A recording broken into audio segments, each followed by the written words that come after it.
On a stormy Halloween night, a passenger plane begins a routine landing. But what happens is far from routine. Investigators must determine what terrible chain of events brought it down nose first, killing everyone aboard. In the fog, a Canadian commuter plane aborts a landing maneuver. Seconds later, it plows full speed into the woods nearby. Was the accident caused by mechanical failure or a fatal lapse of judgment? The answers are preserved in the indestructible black box, dutifully recording a plane's final maneuvers and the crew's last words. Black boxes help investigators make sense of the fields of destruction. After a crash, a black box is often the only surviving witness to terror.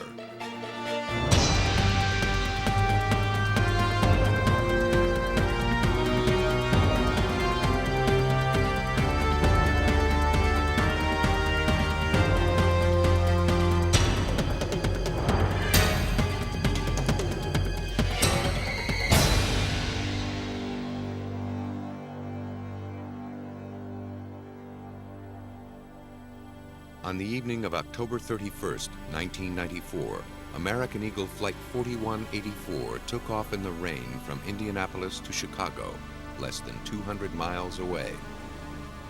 As the twin-engine turboprop approached its destination, air traffic controllers told the crew to expect delays. A fierce storm was backing up traffic outside O'Hare International Airport.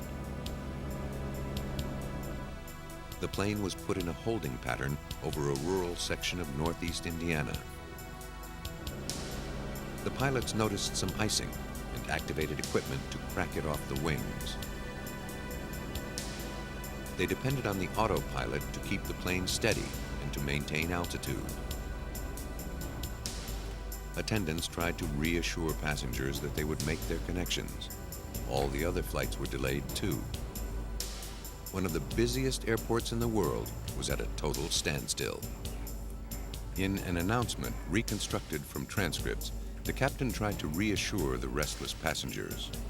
Well, folks, once again, this is the captain. I do regret to inform you that air traffic control is saying at this point another 13 minutes. We'll be sure to keep you updated. I do apologize.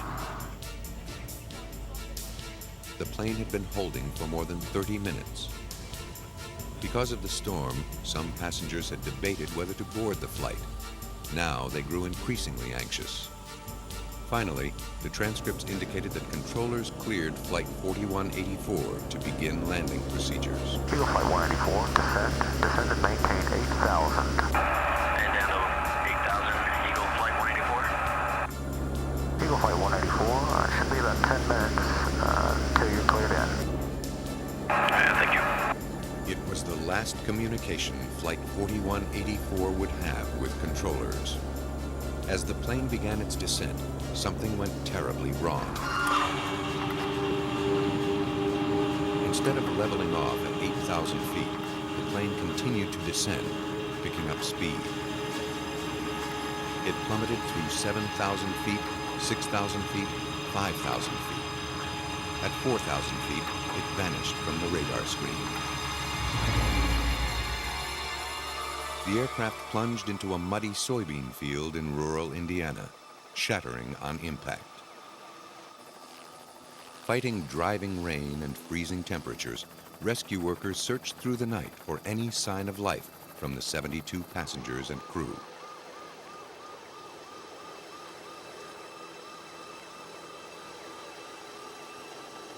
Finally, they faced the truth. No one survived. When an airplane crashes in the United States, it's up to the National Transportation Safety Board, the NTSB, to determine what went wrong. Greg Feith was the lead investigator in the case of Flight 4184. When I go out to an accident site, I'm playing Dick Tracy. My job is to go out and find all the evidence, all the clues that tell us what happened. The public demands answers and looks to the NTSB to provide them, fast. So agents are brought in quickly. They are often among the first to witness the devastation. It can be very overwhelming I mean, it's an emotional thing, because when you're walking through all of this wreckage, you're seeing pictures, you're seeing teddy bears, you're seeing clothing of children and things like that. So you can't help but start to become emotionally attached. But as an investigator, in order for me to remain objective, you have to separate your emotion out of that, and you got to block it out so that you can do your job and do it effectively. And that's not always easy for us. As the sun rose the next morning, it revealed the true horror of the accident. Impact craters marred the once peaceful farm, transforming it to a field of death. The narrow country roads of Roselawn, Indiana, bustled with truckloads of rescue equipment and the clamor of news crews. A team of forensic aviation experts from the NTSB arrived. Their job was to create order from the growing chaos, so they could focus on the difficult task of figuring out what happened. Immediately, what our investigator and the team will do is actually what we call document the four corners. We want to look for all of the wreckage. We want to make sure that both wings are there, the tail section is there, the engines are there. But the investigation was hampered by health risks. Fuel covered everything. The site was declared a biohazard. Only those in safety gear went in and out. Rescue workers and investigators teamed up to flag evidence and remains. They worked side by side, examining every piece. As soon as possible, parts of bodies were transported to the morgue to begin the difficult identification process. For us, the investigators, we're looking at physical evidence of the airplane, that is, the wreckage itself. For the coroner, who has to go out there and look for the bodies or the victims, they had as tough a time as we did because they didn't have whole people. They had fragments of people. And so for both of us to do our job, we had to work hand in hand, because if I found a piece of wreckage, there may have been critical evidence for the coroner in a piece of a victim. And so we worked hand in hand when we were looking at all of this wreckage so that I could help him collect whatever evidence he needed to identify the people that were on that airplane. As bodies were identified, they were released for burial. Family members found solace in each other and in the chaplains and counselors who volunteered to help. But in the midst of family sorrow, investigators kept working. They scoured the soybean field for answers. To figure out how the plane broke up, they viewed the wreckage from above. They examined the scars in the earth created by the impact and the locations of the scattered pieces of airplane. The patterns can tell them if a piece broke off on impact or if it fell off during flight, causing the accident. What they found in the ruins of Flight 4184 was startling. Typically, when you have an airplane that's either come straight down or made an emergency type landing, you'll find the initial impact point and then wreckage in a V-tail or fan-shaped pattern. With this particular accident site, we had a very high-speed, high angle of attack impact into the ground, so we had a main impact crater. But we found the tail section in a very oddball place in relation to the main impact crater. That led to the team to think, how did that get there? And it was evident that it was an in-flight breakup, so the tail had come off before the airplane hit the ground. Now, investigators had a possible explanation. A structural failure may have caused the tail to break off in flight. But airplane tails don't just break off. Something must have triggered the failure. More evidence needed to be examined, more data gathered. The weather that night provided the first clue. The conditions were ideal for icing. To many, the freezing rain in which the plane was flying could have been a major factor. But it seemed unlikely that icing on the wings could cause the tail to fracture. The only way to determine what really happened would be to look inside the plane's black box. A black box is actually two boxes, and they're not black, they're orange, making them easier to find. One contains a record of the plane's mechanical workings. It's called the flight data recorder. The other is the cockpit voice recorder. Basically a crash-proof tape recorder, it contains an account of everything the pilots say. It also picks up alarms, engine noise, and perhaps the horrifying sound of impact. Within hours, the boxes were whisked away to NTSB headquarters in Washington, D.C. There, technicians prepared them for analysis. Sometimes black boxes provide instant answers. Other times, they only deepen the mystery. As investigators prepared the playback equipment, they also prepared themselves. They'd be the first to hear what the pilots said as they faced death head-on.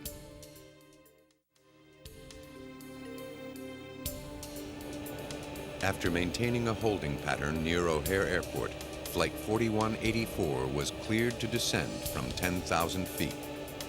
Seconds later, the plane crashed into the earth, killing everyone aboard. Now, investigators would listen to the cockpit voice recorder as the plane began its fatal plunge. The crew's words during the terrifying last moments are taken from transcripts. I knew we'd do that. I'm trying to keep it at 180.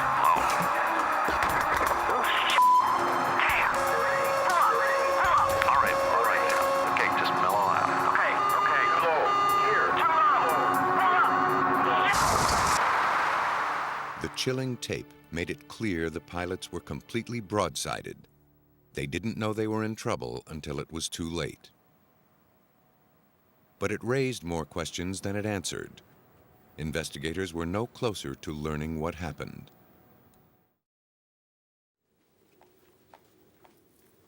Their last hope lay inside the second box, the Flight Data Recorder, or FDR. Now, all the plane's mechanical functions, or malfunctions, would be analyzed. Doug Brazee is a black box expert at NTSB. He's responsible for turning the complicated bits of data from FDRs into useful information. The data recorded by an FDR depends on the age and type of plane it's in. The one on Flight 4184 monitored about 100 mechanical functions. Brazee downloaded the information to a computer using tape decks that translate the coded data. The information appears as charts and graphs on the computer. They represent the pilot's actions and the airplane's performance in the final minutes before it plunged to Earth. The readouts were placed side by side on a timeline to see their relationships. As the data appeared, Brazee discovered the plane had experienced an abrupt, catastrophic event. To get a better understanding, he created an animated version of the plane's last moments. It's very difficult to get a sense of time and how quickly or slowly things can unfold from looking at numbers and graphs. The animation helps us see how quickly or how slowly things develop in the accident sequence. The animation combines all the plane's functions just before it fell into a visual model that investigators can study. It began as the plane started its descent from 10,000 feet. Without warning, the autopilot disengaged. The ailerons, flaps on the wings that control flight, suddenly flipped. The plane rolled violently to the right. The pilots grabbed the controls and struggled to level out, but the speed of the roll was too great. It yanked the controls out of their hands, and the nose dived toward Earth. As they burst through the clouds, the ground filled their windshield, rushing toward them at 400 miles per hour. Futilely, the pilots pulled back on the controls to bring up the nose. The resulting strain on the tail was too great. It snapped off just before the plane hit the ground. The animation made the sequence of events tragically clear. The airplane was in flight. When the airplane rolled, it initially rolled to approximately 77 degrees the first time, and the nose started to pitch down.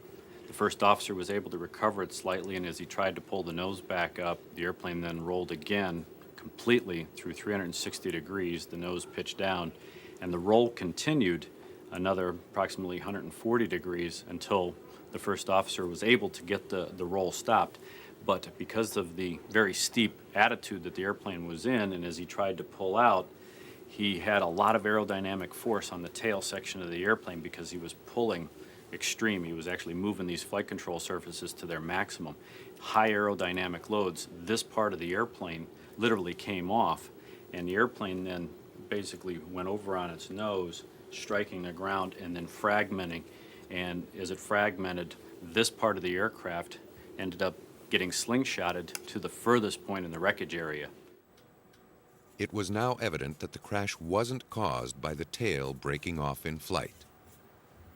That left icing as the probable cause. But Brazy knew icing would normally show up on the screen as a slow, steady buildup, not a sudden cataclysm. What could have overpowered the plane so quickly and sent it careening to Earth?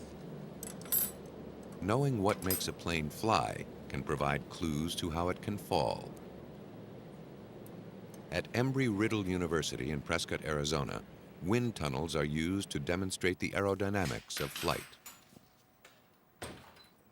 Here, the invisible forces of wind are made to glow, unveiling the basic principle of flight.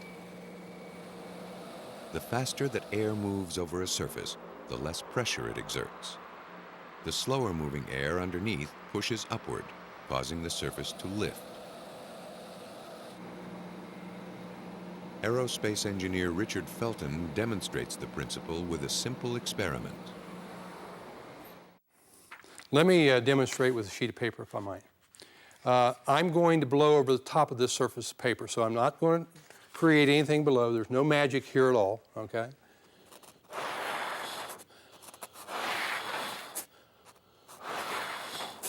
And as you can see, the paper actually raises. Wings are not flat like paper, but they work the same way. The air moves faster across the round top of the wing because it has more surface to cover. But it's critical that the top surface be smooth and that nothing on it disrupts the flow of air. If the airflow is disturbed, the object loses the pressure that lifts it. Any foreign objects on the wings can disrupt the airflow. For instance, ice can build up, then break off, leaving jagged edges. That may produce enough turbulence to bring down a plane. Flight 4184 was an ATR-72 series airplane. Roselawn investigators discovered that these planes had a history of icing problems. But the FDR showed that its de-icing system was working properly, and the readout didn't show normal icing patterns. Then, investigators learned of a weather phenomenon called supercooled drizzle drops, extra large freezing rain. A check with meteorologists told them the conditions that stormy Halloween night were right for this phenomenon to occur. Was weather the fatal factor? To find out, the manufacturer of the ATR took to the skies over the Mojave Desert in California. There, they tried to recreate the exact conditions of the storm. In an experiment called a tanker test, a modified U.S. Air Force jet produced an icing cloud 8 feet wide. An ATR, like the one at Roselawn, flew into the cloud. The freezing rain clouds were infused with yellow dye, so investigators could see the ice forming on the nose and wings. To make sure the tragedy was not repeated, test pilots flew very high for added recovery time and were prepared to eject if necessary. At first, normal freezing rain was released. The small water droplets froze the instant they hit the front of the wings, but the de-icing boots cracked the ice off. Then, a cloud of supercooled drizzle drops was released. When the drops hit the wings, they didn't freeze instantly. Instead, they spread across the wing, freezing behind and out of reach of the de-icing boots. At last, the final piece of the puzzle was put in place. Typically, when the wing has no contamination on it, these bands or relative wind are smooth flowing over the top and the bottom of the airfoil. But with the Roselawn accident, when we had the ridge of ice, which is represented by this triangle, we have now disrupted that airflow. As the airflow then reattached or came back across the very top of the wing, it got very turbulent as it came off the trailing edge, which is represented by this area right here. That turbulence was right over the top of the ailerons. And when the turbulence created a very low pressure system, this aileron started to move from like a neutral position up to its maximum deflection of 14 degrees in a quarter of a second. Now, investigators concluded what happened that night and why. The pilots were in the holding pattern. They were chatting. The autopilot was on. They thought everything was fine. What they didn't know was that behind the de-icing equipment, a ridge of ice was building up. As they started to descend, the ice cracked off. What remained left ragged edges on the wing, causing turbulent airflow. The turbulence created a powerful low-pressure system that acted like a vacuum. It literally sucked the ailerons up, forcing the plane into a roll. Attempts to right the plane only snapped the tail. The plane then dove into the earth. Afterward, all was silent except for the driving rain. And then, sirens.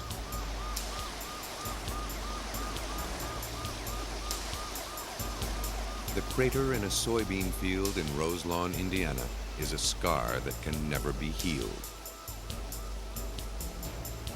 But by solving the accident, investigators had done all they could. After the investigation, the ATR's de-icing system was redesigned, extending farther back on the wing, and ATR pilots are now trained for icing conditions.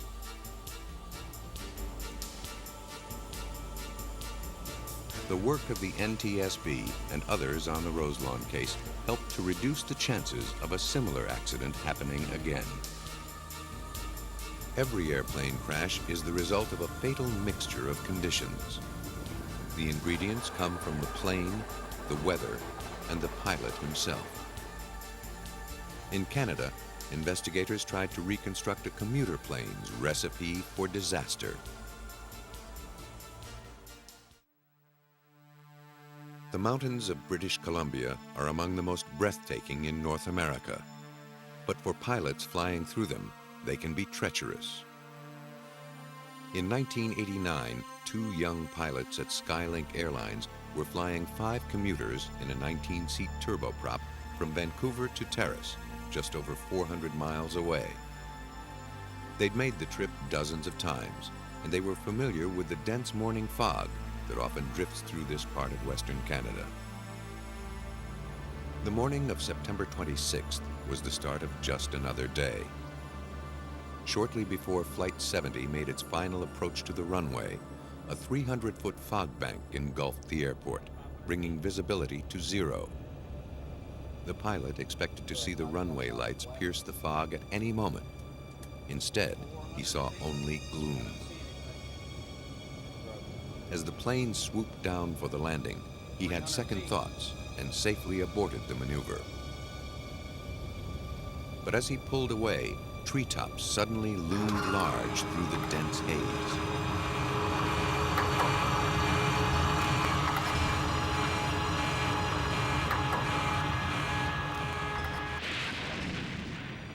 The airplane plowed through the branches, rolled, and burst into flames.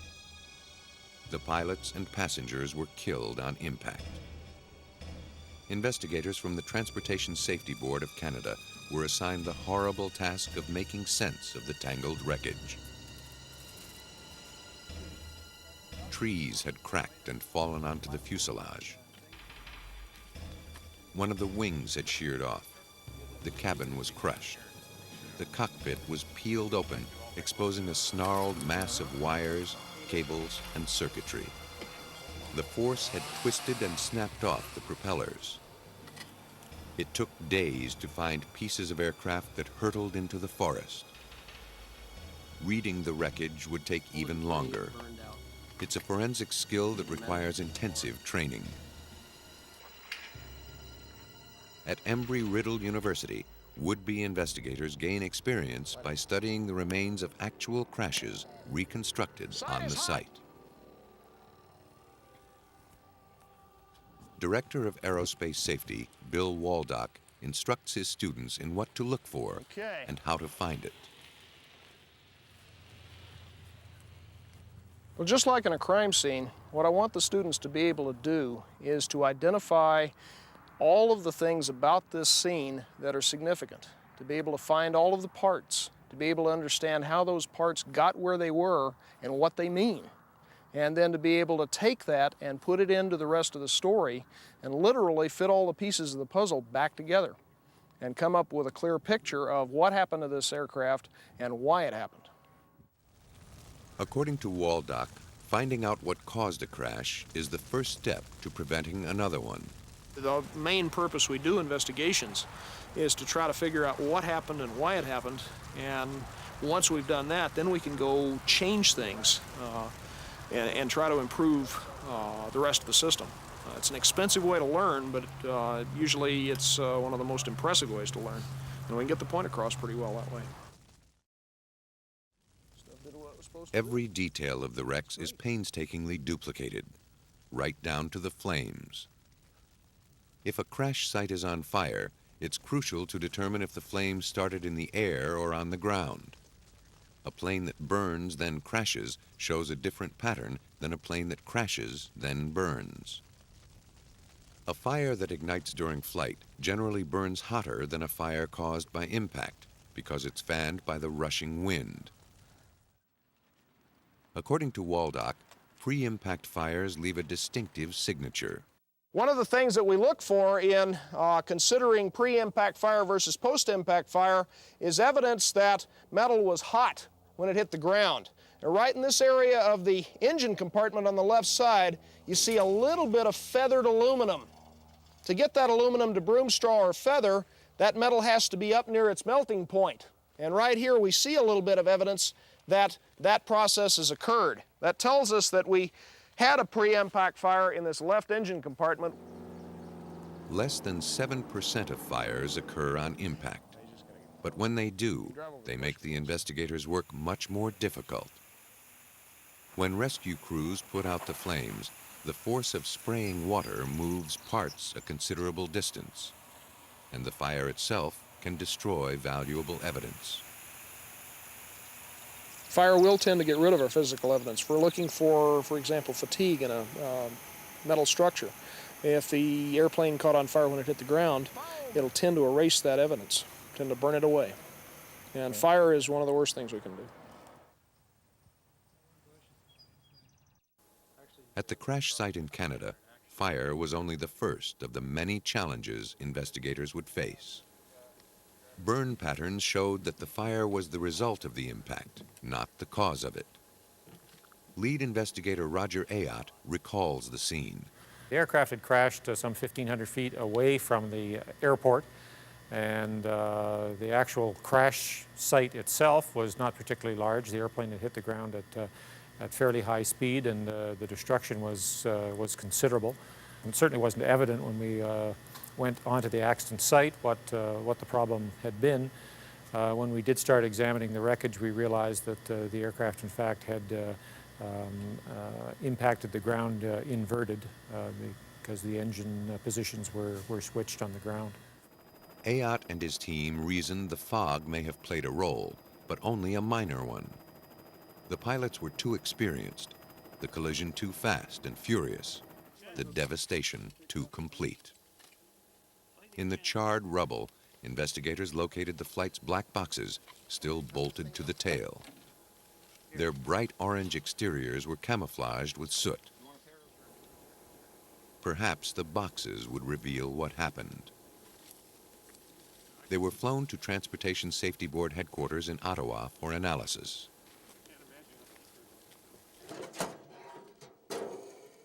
In the lab, black box expert Michael Poole and computer analyst Bob Hoyle were stunned by what they found. The flight data recorder should have been an electronic device that captured most of the plane's mechanical functions on magnetic tape or microchip. Instead, it was an unauthorized and antiquated model invented in 1951. Its use had been prohibited in many countries. Rather than electronic circuitry, the box used a stylus to etch information onto a moving roll of foil. Okay, the flight data recorder on this aircraft was an old design. It was a foil type recorder, which is a metal foil, which 5 parameters are inscribed on the foil. And of those 5, heading, which is a key parameter, was actually not functioning. So we in fact only had 4 parameters. And in contrast with today's modern aircraft, which have 500, 600 parameters per second, obviously there's a very big difference here. So we had a very limited flight data recorder. The data on that recorder is also, the resolution is very poor, and it's extremely time-consuming to extract the information off of these foil-type recorders. In its time, the foil recorder was a technological advance because it could survive impact and fire. Now, its primitive workings threatened to cripple the investigation. To eke out some meaning from the foil scratchings, Hoyle scanned them into a computer. Perhaps modern technology would give its predecessor a helping hand. Hoyle was able to sharpen and focus the information from the coarse etchings enough to interpret them. The FDR showed that the plane flew an unwavering course into the trees at more than 200 miles per hour. But one mark indicated something strange, a sudden burst of speed just before the plane struck. The information was incomplete and contradictory. Why would a plane, in the midst of an aborted landing, suddenly plunge into the ground? Poole and his colleagues turned to the cockpit voice recorder for an explanation. They found only more contradictions. The pilot told the co-pilot they were going to abort the landing, go around and try again. On the tape, in the background, the engines roared to full power. That was consistent with a climb. But it wasn't consistent with the disturbing final exchange between the pilot and co-pilot. Transcripts indicate the co-pilot began to warn that the plane was losing altitude. Descending. Okay. Descending. Well, when we first listened to the voice recorder, it was quite perplexing because the crew had initiated a missed approach. They were starting to do a go-around. We could hear engine power coming up. They were asking for gear up. They were asking for flaps up. They were starting to climb out, and for some reason the airplane transitioned from a climb out to a descent and crashed very quickly.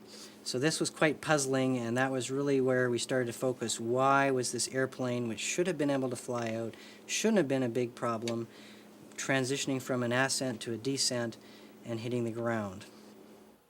The black boxes yielded only vague clues. They held none of the hard data Poole had come to expect from them. He relayed the bad news to fellow investigators. The gaps left by the primitive data recorder would have to be filled in manually. A team of nearly a dozen forensic aviation specialists would have to engage in hardcore, old-fashioned detective work. Fortunately, they had an arsenal of sophisticated tools to help them. The first step was to determine if the damaged engine was the cause of the crash or the result of it. For that, investigators depended on engineering services specialist John Garstang. As part of the crash site investigation, we saw that the right engine was extensively damaged and disintegrated. In order to understand this damage, whether it occurred in flight or occurred in the ground as a result of ground impact, we had to know how the aircraft broke up.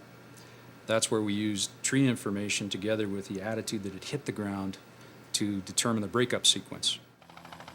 Garstang specializes in coaxing clues from places investigators can't go, like the tops of the trees. He mounted a stereoscopic camera on a helicopter and shot 3D photos of the damaged trees. He used these photos to determine the angle at which the plane struck the forest. This is the crash site. The red dots are pieces of wreckage. The aircraft initially descended through the forest starting here. All the black dots are trees that have been damaged, most of which had been cut by the aircraft. He then created a model showing the path of the plane as it plowed through the trees. It showed the plane was level as it clipped the treetops. Both engines must have been in place, keeping the plane balanced. The roll didn't occur until after it hit the trees. Garstang concluded the engines were attached on impact. Now he had to see if they were working properly. Erratic moves in the final flight path of the plane might hint at an engine problem. But because the FDR didn't have the data Garstang needed, he had to devise a clever way to reconstruct the plane's movements. He made a map showing the locations of witnesses when they heard the plane. We used the location of witnesses on the ground, and through triangulating from where they are to where they either saw the aircraft or heard it, we were able to determine that the general flight path was in an arc like this that approached towards the airport in this direction, and then ultimately the plane crashed over here. Witnesses determined the flight showed no sign of trouble, and they provided Garstang with other useful information. Initially, we heard that the witnesses heard noises or sounds like a wowing change in pitch that made us wonder whether there was possibly an engine problem or a propeller problem. And at the crash site, we were missing pieces, and there's an extensive damage done to the right engine that initially led us to try and focus in that area to see if that was an area of concern. Engine trouble is often the cause of small plane crashes. To see if it was behind this accident, Chief Analyst Bill Taylor dissected the battered engines. When we're doing an engine investigation and doing a teardown, there are 2 or 3 things that we're looking for. First of all, we want to see whether there's been a mechanical failure in the engine. That's most apparent, most obvious, and the easiest thing to do. The second is to look for evidence of the power level. That's very helpful in an accident investigation to discover whether the engine was producing full power. It may be running, but running at low level, at idle, as you might say. It gives an indication, again, of what was available to the crew at that time. If the engine was at full power when it crashed, it would bear the scars of its moving parts as they struck the engine body. Deep markings indicated the engines were at high power. The large amount of dirt and debris sucked into it on impact confirmed that finding. Taylor gave the engines a clean bill of health. He determined the wowing sounds heard by witnesses were normal engine sounds bouncing off the uneven terrain. He'd have to look elsewhere for answers. He checked the landing gear. It too was working. It was nearly retracted at the time of the crash, consistent with the procedure for an aborted landing. So far, the plane seemed in perfect working order. No clues had surfaced. Investigators were stymied. But was it possible something was driving the pilot to land quickly and take risks? Could he have been running out of fuel? John Garstang used infrared photography to find out. What we have here on the left is a conventional color photograph of the forest, and on the right is what's referred to as a near-infrared photograph. In conventional photography, fuel blends into the natural shadow. But shot with near-infrared film, the spray of fuel appears as a dark stain. Records like the weight and balance gave us a good indication of what the fuel quantity should be, and we used the infrared imagery to confirm that there was sufficient quantity or a large quantity of fuel present. We have the ground scar here left by the right wing, and you can see a general area of discoloration where the fuel has been sprayed, as well as there's been a ground fire and branches have been broken. The photographs revealed the plane arrived at the airport with fuel to spare. Another dead end for the investigators. According to all indications, Flight 70 should never have crashed. But it did. And until investigators figured out why, the tragedy could recur. The nagging question remained. After aborting the landing, why would the pilot start to climb and then dive into the earth? Engineer Jim Foots checked the accuracy of the aircraft's instruments. Perhaps they were lying. Well, we look at the instruments, and which leads to looking at the dial faces and in the internal mechanisms of the instruments, because again, not all FDRs record all parameters. So we can look at the instruments and at times get information from the dial face, such as pointer slaps, gear train damage, and they will tell us what that actual system was doing at impact. If the impact was severe enough, the pointer would slap against the dial face and leave a mark. Even if the pointer was lost, the telltale mark would remain.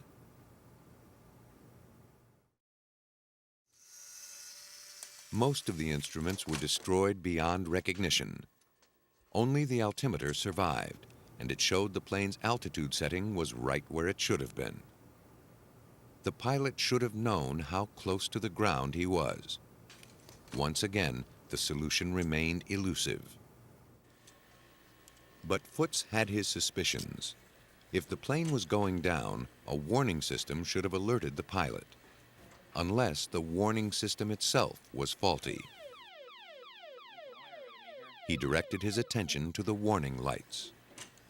Light bulb filaments can tell a great deal about conditions at the moment a plane crashes. Well, we do light bulb analysis even if the aircraft does have an FDR or CVR. If the FDR gives us an indication that there was a problem, a warning, then we can look at the light bulbs and actually say, yeah, this light was on, and that the pilot did have a warning or a caution light. A bulb that's lit when it's broken reacts very differently than a bulb that's off. It's easy for the trained eye to spot the difference. What we're looking at here is the filaments. And what we look for with the filaments is deformation, as you see here, total uncoiling of the filament, which is indicative of a hot or illuminated filament when impacted, as opposed to a lamp that was off or cold at impact, where we have just a straight brittle fracture. Foots found that none of the 37 surviving warning bulbs from Flight 70 had been on. But that didn't necessarily mean all was well with the craft. Still searching for clues, investigators focused again on the position of the aircraft. While attempting to abort the landing, perhaps the plane's nose tilted too high. At a steep angle, air can't glide easily over the wings. The plane stalls and drops from the sky. In order to figure out if Flight 70 stalled, investigators would have to climb into the pilot's seat.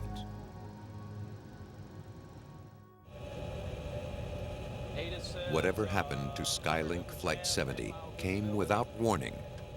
Now investigators had to reconstruct the tragedy. The stall avoidance system on this type of aircraft was notoriously unforgiving. It provided very little notice to the pilot before a stall. At low altitude, the difference between stall and crash, and life and death, is mere seconds. To see if the plane's pitch, or angle in the air, would cause a stall, investigators needed to reconstruct its final moments. For that, they needed a flight simulator. They fed in all the data they collected, along with pilot commands from the voice recorder. The simulator would combine these disconnected clues into a close estimate of the plane's position. We knew what the altitude and airspeed of the aircraft was at the start of the missed approach. We also knew when they added the power, when they retracted the landing gear, and when they retracted the flaps. So we were able to come into the simulator and use those parameters that were available off the flight data recorder and fly the airplane in accordance with those parameters, and then through that process determine what the pitch attitude of the aircraft was. If the pitch was too steep, the plane would have stalled, then crashed. But that wasn't what happened. The simulator showed the plane's pitch was fine. Stalling and a faulty stall avoidance system were ruled out. After a tireless examination of the plane from nose to tail, investigators could finally rule out mechanical failure. They had only one more place to find answers, with the man in the cockpit. To determine if human error was at fault, Roger Ayotte needed to get inside the pilot's head. Once we had eliminated the possibility of mechanical malfunction of the aircraft, and that was probably a couple of months into the investigation, then we were able to focus all of our efforts on the operational and human performance sides of the accident. While one type of investigator searches for physical clues, another looks for psychological ones. Black box expert Mike Poole created a voice print, turning emotion into a picture. And human performance investigators Ron Coleman and Beth McCullough were brought in to study it. To explore what was going on in the minds of the pilots, they scrutinized their final words. Descending. Okay. Descending. So his first response First one's casual. is, Yes. Okay, no big deal, but The second one's got a lot of anxiety in it. When the co-pilot alerted the pilot they were descending, the pilot answered calmly with a simple okay. McCullough felt there was far more going on than the first playback led them to believe. But if you've got someone next to you who's obviously expressing concern and in a rather agitated voice, then you begin to wonder, and that might be your first question, is this captain being really calm about the situation, has it fully under control, or is he unaware of the gravity of the situation? Descending. Okay. Descending. First thing that we picked up was the anxiety in the co-pilot's voice when he uttered the second descending. After that, we went back, listened to the entire tape many, many times to try and determine the various operational issues that might have emerged or did emerge, and also some of the human performance issues that were clear just from listening to the voices and the pauses and the hesitation. From the voice recording, Coleman and McCullough surmised that the pilot sounded unconcerned, oblivious to the fact that he was speeding towards certain death. They ruled out suicide. Psychological profiles were normal. The investigation team suspected the pilot was literally lost in the clouds. He didn't know which way was up. And he wasn't trusting his instruments or his co-pilot to set him straight. Did pilot error cause the crash? The team was close to figuring it out. But before they could, more testing was necessary. Was the pilot of Flight 70 truly disoriented in the fog? To illustrate what he might have experienced, Mike Poole collated the data and produced an animated version of the fatal flight. Next to it, he created an illusion plane. It was based on what the human performance experts believe the pilot may have perceived. columnist approach, he asks for the gear to come up, the gear is selected up, he calls for the flaps to come up, and the first officer has responded with flaps coming up to half. Shrouded by fog, unable to see the runway, the pilot searches for visual clues outside his window. In his efforts to get his bearings, he fails to notice his gauges or to heed his co-pilot's concern. What we know, and from our operational investigators suspect, that he is maybe adjusting the throttles in the cockpit, he's maybe unfamiliar with his flight director, he's in fog, he's perhaps a little bit lost in respect to where exactly is the runway, is it to my right, is it to my left? So all these factors can be distracting him from that task of watching those instruments. The animation showed that the pilot did indeed confuse up with down. The condition is called somatographic illusion. It occurs when pilots are deprived of visual cues. Instead, they rely on gut instinct. Basically, the human body cannot distinguish the difference between a force through your stomach pushing against the back of your chair due to thrust, due to being accelerated down a runway, for example, or the same force due to pitching you up and feeling the effects of gravity pushing you back in the chair. Though the pilot may have been operating under an illusion, the consequences of his actions were dreadfully real. Investigators went back to the simulator to experience for themselves Flight 70's fatal illusion. A simulator is an excellent place to perform a test for illusions because it's a machine that's been built to trick the eye and mind. In a simulator, you're in a building, and obviously it can't accelerate you down a runway. But it wants to make you feel that. So to achieve that, what they do is they tilt you back in your chair, and you feel the force of gravity in your chair, and then they fool your visual senses by taking the horizon. Instead of you would normally see it rise, they actually keep it level. So your eyes think the horizon's level, you're feeling this force through your stomach into the back of the chair. That is the sensation of accelerating down the runway, and that essentially is the somatographic illusion. Roger Ayotte took the mock-fatal flight. All the data were entered and the horizon taken away so he could feel the sensation as the pilot had. But he'd fly under instrument flight rules, or IFR, relying totally on his gauges so he would know where the plane was relative to the ground. Okay, and this is the same approach being conducted in IFR conditions. So you have to concentrate totally on your instruments, and as you can see, you have no visual references outside the cockpit. With his view blocked, he couldn't tell if he was going up or down while accelerating, but the gauges told him he was heading toward the ground. The simulated flight proved that the pilot had fallen victim to the illusion. You can fly by the seat of your pants to a certain extent when you're in visual flight conditions, and that is done frequently. However, when you're in instrument flight conditions, so when you're flying in fog or cloud or something like that, then you don't have those visual senses that you do when you're flying visually. The forces of motion in 3 dimensions can play tricks on the mind. The inner ear regulates balance and lets us know where we stand, but it needs a visual reference. It's extremely difficult to overpower the human instinct to rely on vision when flying. But through sheer willpower, a pilot can stay true to the instruments until his mind overcomes his body. Unfortunately, the pilot of Flight 70 wasn't aware of the danger. It takes a network of complex systems to keep a plane in the air. It also takes a tangle of circumstances to send one crashing down. In both Roselawn, Indiana, and Terrace, British Columbia, a combination of factors conspired against the aircraft, dooming the passengers and crew. But aboard the planes were the black boxes. These indestructible witnesses, coupled with human ingenuity, determined what went wrong.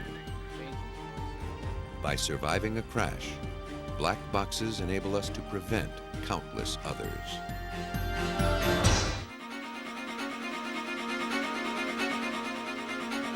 A hat, a glove, a trail of blood. Investigators believed they led to a killer. The prosecution thought it had an airtight case. Hard evidence, bolstered by rigid science. The defense argued the evidence was tainted and the science was shoddy. The jury expressed reasonable doubt about the guilt of Orenthal James Simpson and serious doubts about forensics.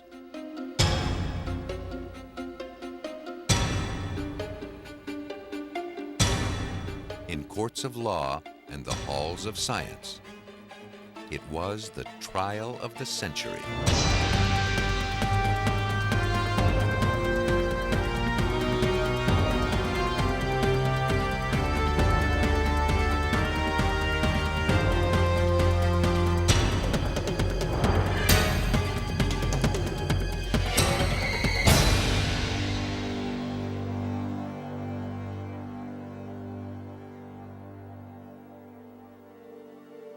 Los Angeles, California. A town famous for sunshine, celebrities, and scandal. But even by LA standards, the events of June 1994 were electrifying. In an affluent suburb, 2 people were found brutally murdered. The prime suspect was a football star turned film actor. All eyes focused on the Los Angeles County Courthouse as the trial unfolded like a Hollywood movie. For 10 months, the state of California versus Orenthal James Simpson played out in the courtroom and on televisions around the world. On October 3rd, 1995, the world held its breath as the jury rendered its decision. It took just under 3 hours to reach its verdict. We, the jury, in the above entitled action, find the defendant, Orenthal James Simpson, not guilty of the crime of murder in violation of Penal Code Section 187A, a felony upon Nicole Brown Simpson, a human being as charged. The verdict was a shock to the Los Angeles County District Attorneys who tried the case and to the families of the victims. But for the defense, it was confirmation that the quality of the evidence must be weighed before depriving a person of his freedom. From the start, Simpson was also being tried in the court of public opinion. Though many applauded the verdict, others were stunned. Homicide Detective Tom Lang of the Los Angeles Police Department was one of the men in charge of overseeing the evidence collection at the crime scene. There are people on death row. Death row. There are people that have indeed been put to death on much, much less evidence, on 1/10 of that evidence. Defense attorney Barry Scheck was a member of Simpson's dream team and one of the most vocal critics of how the evidence against O.J. Simpson was collected and processed.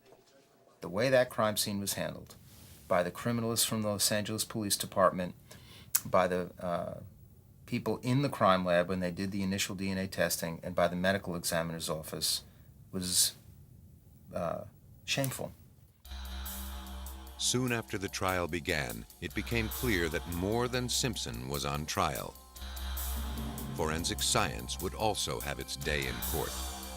Could the evidence and the methods under which it was collected withstand the defense team's harsh scrutiny?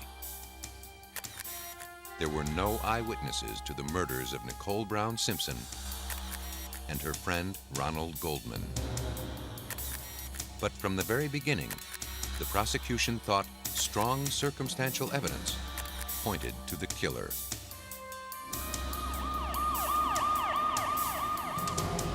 In the Brentwood section of Los Angeles, in the early morning of June 13, 1994, a dog led some neighbors to the front walk of Nicole Brown Simpson's condominium. There lay the mutilated bodies of Nicole Brown and Ronald Goldman. Their killer, or killers, had slit their throats. Bloody shoe prints and drops of blood to the left of them led away from the murder scene toward a back alley. Police believed the prints belonged to someone who'd been bleeding from the left hand as he quit the scene. Also found near the bodies were a blood-soaked glove and a pullover cap. The killer had apparently left them behind. After the crime scene had been secured, the officers called the Homicide Division. Detective Lang received a call at 3 a.m. on the 13th to take charge of the investigation. He arrived at the scene around 4:25 a.m. The first impression was that it was an overkill, probably some type of rage killing, that there was one killer. The ground was littered with potential clues. A leather glove, a ski cap, Ronald Goldman's pager, and his car keys, a dog's footprints in the blood, and one set of size 12 shoe prints leading away from the bodies. Detectives had to determine which were important. They started with the blood. along with the heel-to-toe stride analysis of the bloody shoe prints, told us that the source was in fact walking. Not what you would expect after committing a brutal double murder.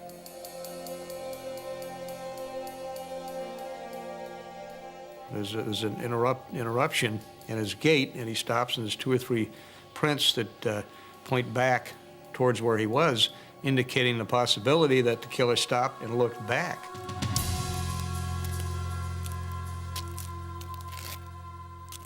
Now, when he did that, was he looking, say, hey, I lost my cap, I lost my glove, should I go back and get them? No, I better get out of here, it's very dark down there. So that may have been that hesitation in that stride that we saw in those bloody shoe prints.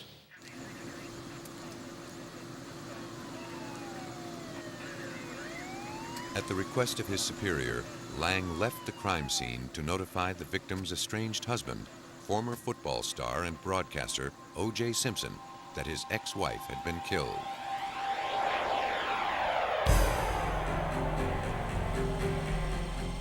He traveled the short distance to Simpson's home on North Rockingham Drive with his partner Phil Van Natter and other detectives assigned to the case.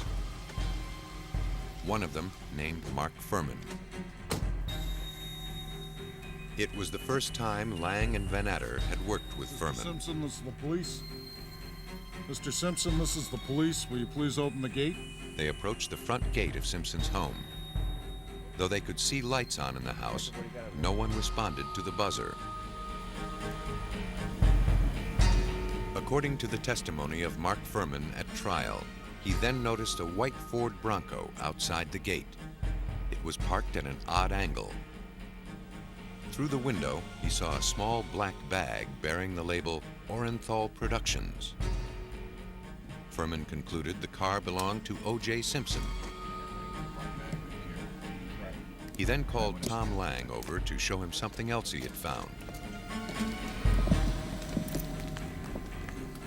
Near the door handle on the driver's side, there appeared to be a spot of blood.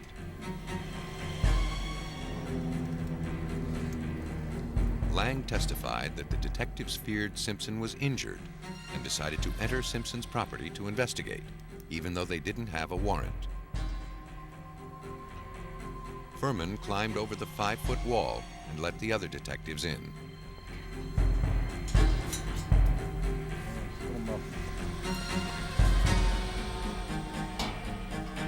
Lang and Van Natter checked the front door, while Furman investigated behind the house.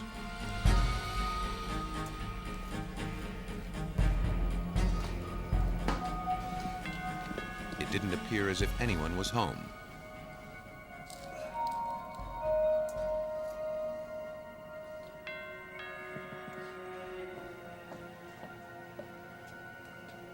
Detectives roused Cato Kalin from a bungalow at the rear of the house.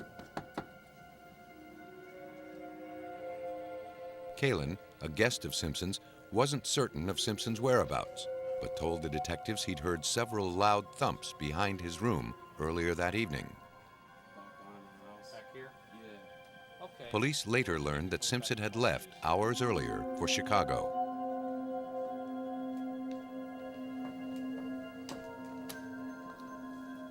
While the other detectives continued their search, Furman, alone, went to investigate the cause of the strange noises Kalin reported. He found a bloody glove in plain view. It appeared to match the blood-soaked glove found at the murder scene. Furman brought Van Natter to show him his discovery.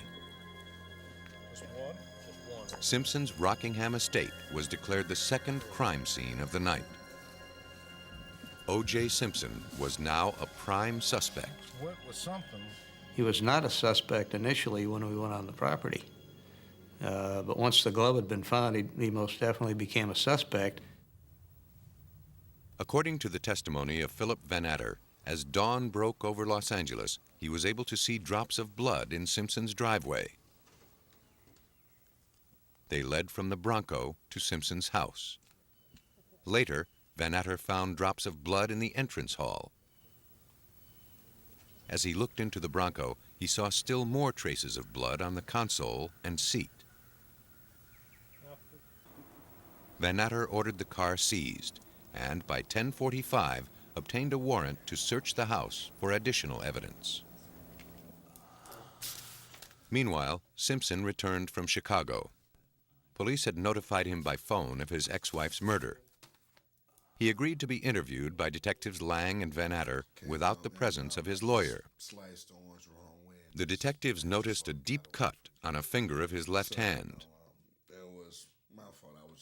Van Natter asked Simpson repeatedly about the injury. His responses seemed inconsistent and contradictory. First, he said he cut his finger in Chicago on a broken glass. Then he changed his story and said he may have cut it in L.A. and reopened it in Chicago. To Lang and Van Natter, Simpson's explanation seemed evasive. You're left-handed, Mr. Simpson? They began to investigate his whereabouts on the night of the murders. So you were cutting the knife, cutting the orange then with a knife in your right hand? Police located the limousine driver who took Simpson to Los Angeles International Airport for his flight to Chicago. He had arrived at Simpson's estate ahead of schedule at 10:25 p.m. Mr. Simpson? He testified he didn't see the Bronco and received no answer when he pressed the buzzer at the gate. He then drove around the block and returned shortly before 11 p.m. The driver said at that time he noticed the Bronco parked on the street and saw an African-American male walking hurriedly up the driveway into the house.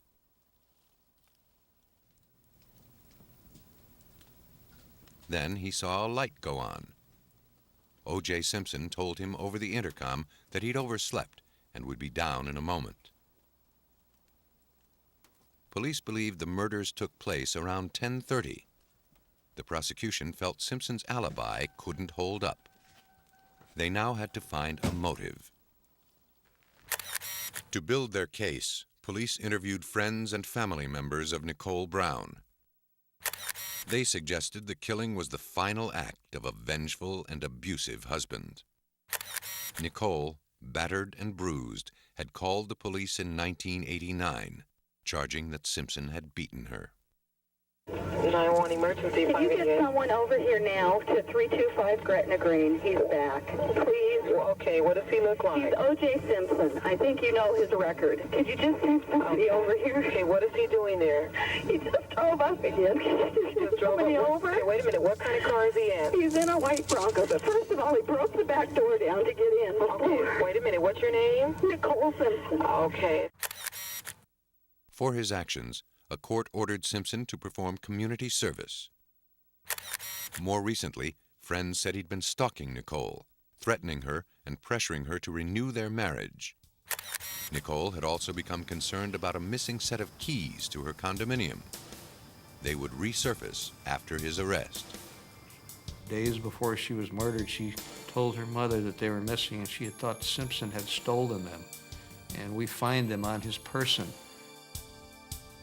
Based on the evidence they had collected, the LAPD filed formal charges against Orenthal James Simpson for the double murders. He was scheduled to deliver himself into custody at 11 a.m. on June 17, 1994. When he didn't arrive at police headquarters, the LAPD went to arrest him, only to find he had fled.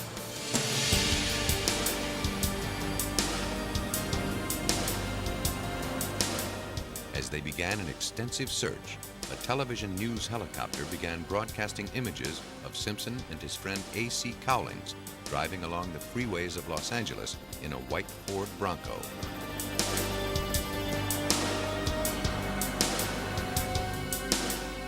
After driving back to his Rockingham mansion, Simpson surrendered to police. The circumstantial and forensic evidence appeared to confirm Simpson's guilt. The prosecution felt it now had a case that could be proven beyond a reasonable doubt.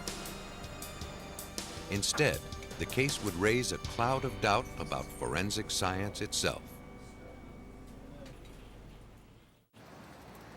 A week into the investigation of the murders of Nicole Brown Simpson and Ronald Goldman, the LAPD turned its case over to the District Attorney's Office.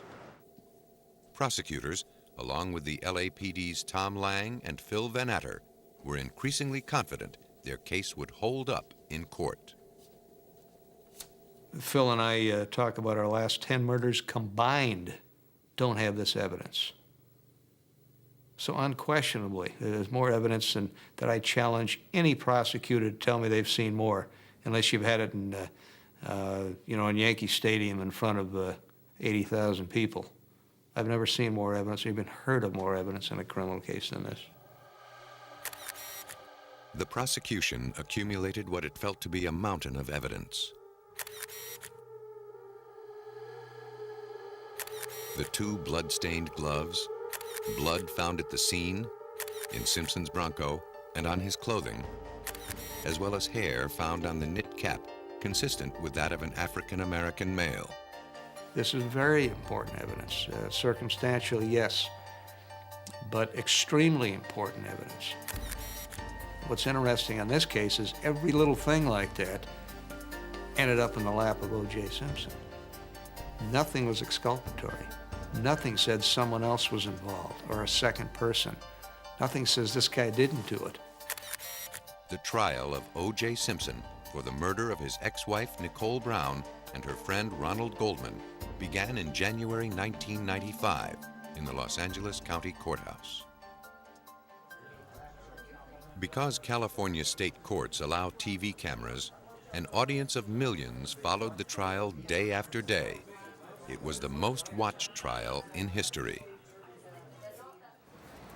For LAPD detective Tom Lang, this made testifying difficult. So I'm on the stand, and after all these days, and I've got a jury glaring at me, above them is this camera with 50-some-odd million people watching me live. Am I concentrating on that camera and all these millions of people that I know are watching me, or am I concentrating on the attorney and the questions being asked of me? That's the negative impact that much publicity can have on a case. And it did play a factor here. The prosecution would try to prove that O.J. Simpson acted alone, killing Brown and Goldman with brutal efficiency. Brown's blood was found on Goldman and vice versa. To the prosecution, this meant the same knife had been used to kill both victims. To better understand how the murders could have been committed, the prosecution sought the expertise of crime scene reconstructionist and former homicide detective Rod Englert. So I have to just look at the evidence, let the evidence do the talking, and then find support for that evidence to work out a logical sequence. That's what a reconstructionist does. 7 weeks after the murders, Englert first walked through the crime scene in an attempt to piece together the elements of his reconstruction. So the first thing that I did was to get a feel for the scene, the dimensions, the space, walk through Nicole's home, upstairs, downstairs, and looking, and you might find this interesting. You know what I was looking for? I don't know what I was looking for. I just know it when I see it. I know what's out of place because of that experience. Not that I'm cerebral or anything, but you just, having seen these so many times, you just you recognize when something's not right. This reconstruction is based on Englert's written report as presented to the court. It speculates how the crime may have occurred and how long it might take, assuming the prosecution's theory that O.J. Simpson was the killer. The defense contended that the murders would have involved a prolonged struggle of as much as 15 minutes. The prosecution, however, believed they took a total of 30 seconds. The evidence suggests that when Nicole came out of her door, and we're going in slow motion, that she was approached by O.J. Simpson, who hit her on the head numerous times, and then she has 3 stab wounds to the left side of her neck that went very, very deep, and she goes down causing abrasions to her elbow, to her face, from hitting the concrete. Then after she is down on the ground, then Ron Goldman walks up, and when he walks up, an altercation is between the two of them. The glove comes off because O.J. had his left arm around. The glove drops in the scene, and he incapacitates Ron Goldman and then goes back to Nicole and then picks up her hair, cuts her throat from left to right, all the way back to her spine, lowers her head down, and then with the evidence that is on the knife, goes back to and then cuts the throat of Ron Goldman, and then he's bleeding on the bars, and then lays him over on his left side through that process. And this is a position that Goldman was in somewhat. Then he goes back to Nicole, steps on her back. There's a foot impression in this area on her back, and then leaves the scene. Englert also came up with a theory about how the killer's glove had been left at the crime scene and how O.J. Simpson cut his hand. That consistent with the glove being removed, this is how this occurrence happened, that during the struggle the glove came off and dropped to the ground. And notice that the knife blade at this point, and stick your finger out, would be parallel to where O.J. Simpson's hand would be, and that could come across and cut this incision that was on his finger. Everything is parallel. There's nothing cross section to it, and this is consistent with the evidence of a struggle, which can happen. Prosecutors felt that by cutting his own finger, Simpson had inadvertently left a trail of blood that by itself was highly incriminating. That, plus his motive and lack of an alibi, was quite possibly enough to obtain a conviction. But prosecutors still had mostly circumstantial evidence against him. They would attempt to ice the case through DNA collected from the bloodstains. DNA analysis over the last 2 decades had begun to revolutionize criminal investigations.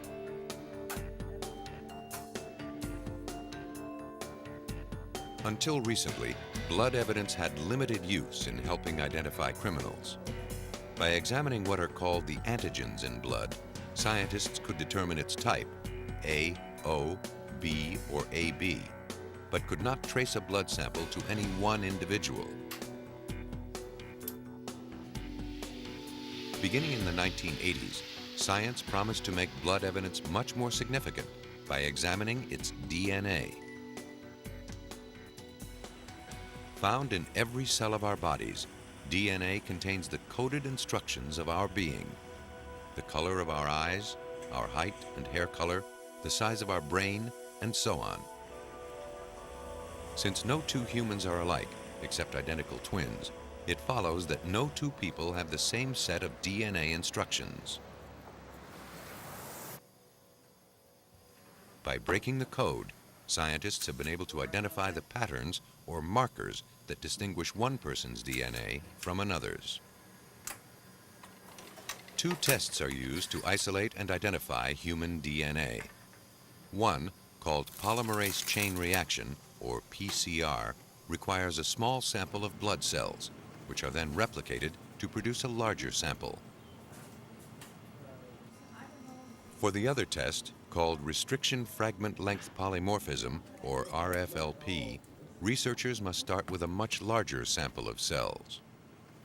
Most of the testing in the Simpson case used the simpler PCR test.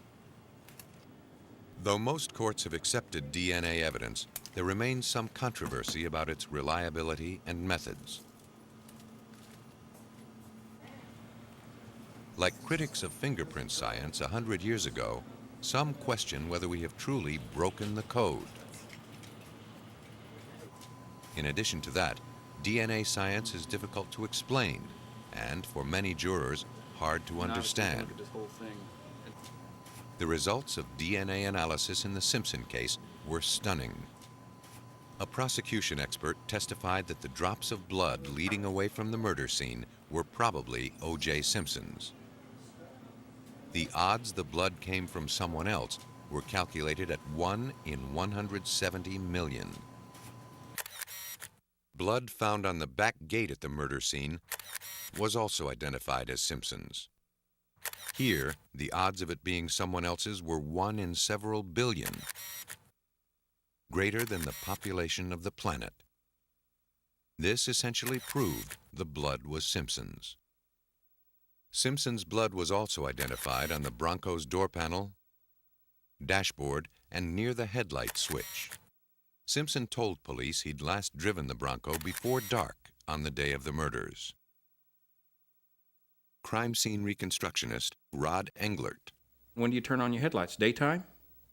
Not really. So there was a transfer on that dash which was blood consistent with O.J. Simpson's DNA.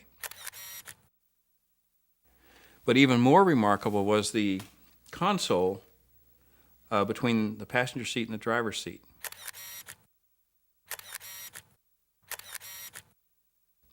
And it had numerous transfer patterns. One was a hand pattern on the back far side of the console, on the console between the passenger seat and the console, which you can see distinctive finger marks, a transfer. And then there's another swipe. These transfers belong to, and it was blood consistent with, the DNA of Ron Goldman and Nicole Simpson. But for the defense, forensic blood spatter expert Herbert McDonnell testified that he was leery of the blood found in the Bronco because it was so minute. I don't see how anyone could have been in a struggle with Ron Goldman, or for that matter, Nicole Brown, where the blood was all over the area and not got much more blood on them than was reportedly on Mr. Simpson or in his Bronco. The Bronco, in my estimation, had less than 1 drop total in that whole vehicle.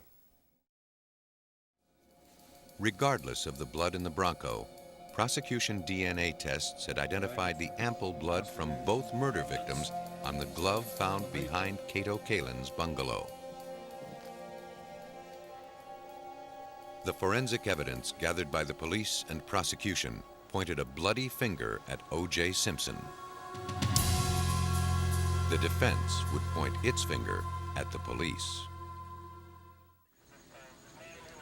The defense in the Simpson case would focus its attack on a chain of events beginning in the wee hours of June 13, 1994. Defense attorney Barry Scheck contended that what happened, and what didn't happen, in the 24 hours following the murders was enough to cast doubt on the prosecution's case.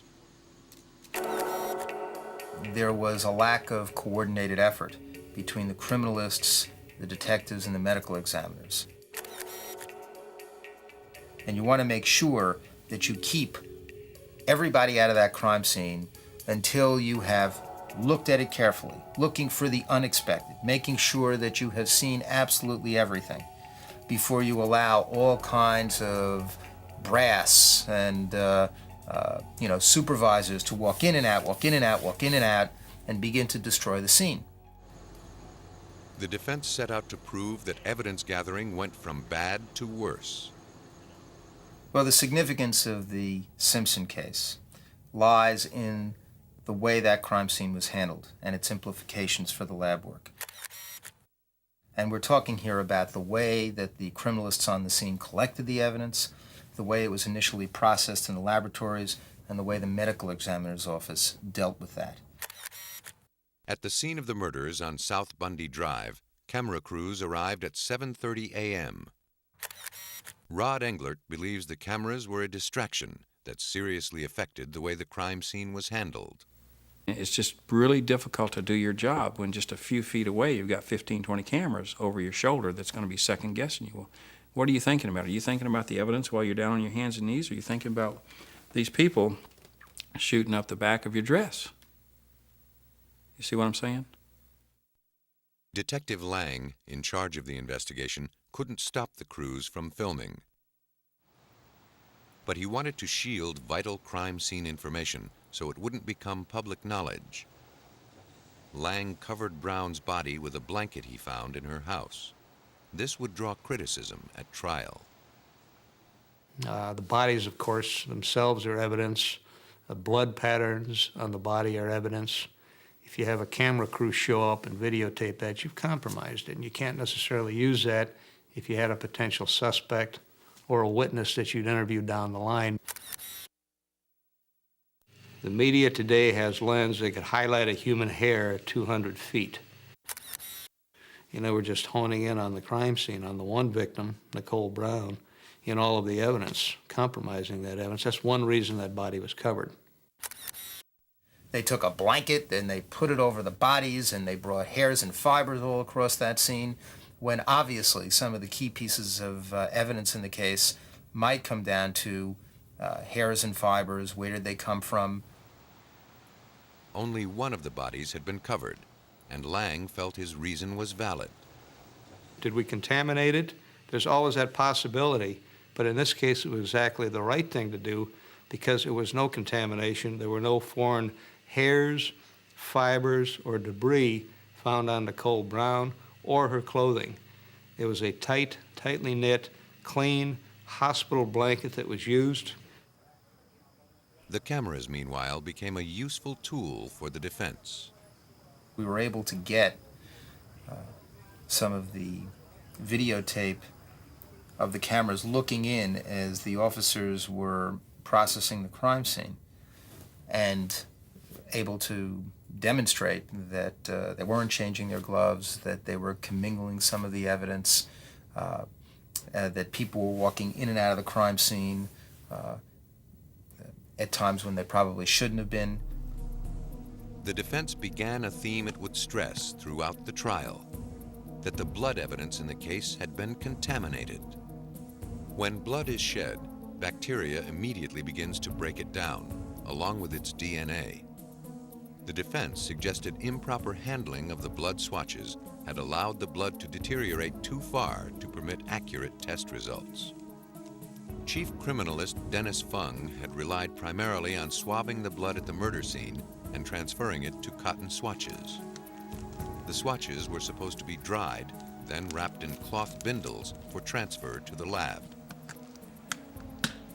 But several of the bindles were blood-stained, proving the swatches were wet when placed inside. That could encourage bacterial contamination.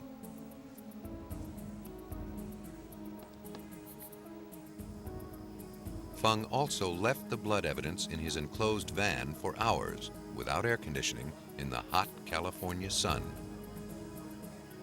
And the last thing in the world one should do is put it into a plastic bag and stick it onto a truck, a crime scene truck, and let it bake for 7 hours because you're going to degrade the DNA there. That's a terrible mistake from the point of view of a criminalist, isn't it? Yes. The theme of contamination was one of the most hotly contested issues at the trial. Murders do not occur in a sterile lab setting. There was contamination, there always has been. But they would lead you to believe that this somehow affected the outcome of this blood evidence, and the reality of it is it did not. The fact of the matter is, if you're looking strictly at the DNA in this case, you could have collected all of those blood samples and placed them out on Bundy Drive for a month and let the traffic run up and down over them and then collect them. Is that going to contaminate them? Well, sure it's going to contaminate them. Is that going to change the DNA properties? Is that going to make O.J. Simpson's DNA appear there? No. It's there or it's not there. It's as simple as that. But Scheck raised another argument, that criminalists at the scene may have commingled some of the blood samples so that no one could say whose blood was whose.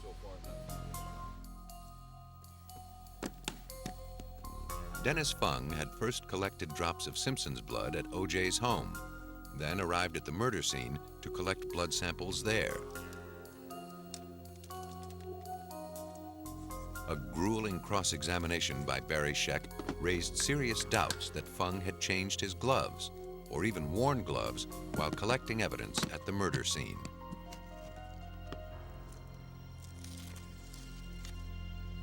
And there were some moments during the trial where I guess the moment that everybody remembers most is that Mr. Fung was picking up that envelope from the scene, and he was claiming that he, of course, did that with his gloves on. All of a sudden, in the courtroom, in a way we'd never even done it before because we had a better video machine in the courtroom, and you could see very, very clearly Dennis Fung grabbing the envelope and touching it without his glove on. The defense went a step further. It argued that besides the inept collection procedures, more errors were committed when the samples were analyzed. It contended that the handling of the samples in the laboratory was so sloppy that the test results could not be relied upon. This is a lab that was operating without a protocol, without procedures that people were trained in. Nobody ever taught them how to do it right. That was apparent. As the defense steadily chipped away at the prosecution's case, another theory began to take shape. Somebody played with this evidence. A police conspiracy to frame O.J. Simpson. The mountain of forensic evidence in the Simpson case was turning to rubble. The defense now raised its own theory. Some of the evidence had been planted. The proof began at the gate of Nicole Brown's condominium. According to testimony, the police returned to the murder scene 3 weeks after the murders and found Simpson's blood on the back gate near the bloody shoe prints of the killer. Because it was missed during the initial investigation, the defense suggested it may not have been there at the time of the murder. Detective Tom Lang acknowledges the blood on the gate should have been collected earlier. Generally at a crime scene, the detective will do a final walkthrough with the criminalists, photography people, latent print people, other detectives who have done canvassing and other things, and they'll walk through, did we do this, did we do that? If that had occurred here, we wouldn't have had the problem with the blood on the rear gate. During his initial questioning, Simpson consented to giving police a blood sample. The defense suggested someone had planted some of it on the gate. Though presumably exposed to the elements 3 weeks longer, the DNA from the blood on the gate hadn't decomposed as much as the DNA from the blood collected hours after the crime. About the same time Simpson's blood was found on Nicole Brown's gate, Brown's blood was discovered on a pair of socks recovered from Simpson's house the night of the murders. Its significance wasn't missed by the prosecution or the defense. The prosecution's crime scene reconstructionist, Rod Englert, believes the drops of blood were spattered on the socks as Simpson stepped in his ex-wife's blood. And on the socks we have a projected blood pattern of blood that had to be airborne.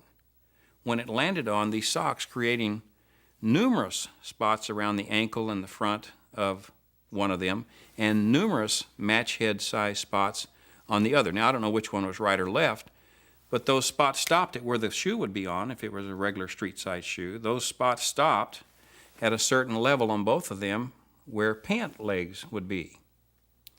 And so when that was analyzed, I remember Tom Lang calling that evening, very excited, and said, "We were right. It was Nicole's blood." To test his theory on how the blood would have been spattered on Simpson, Englert staged a reenactment.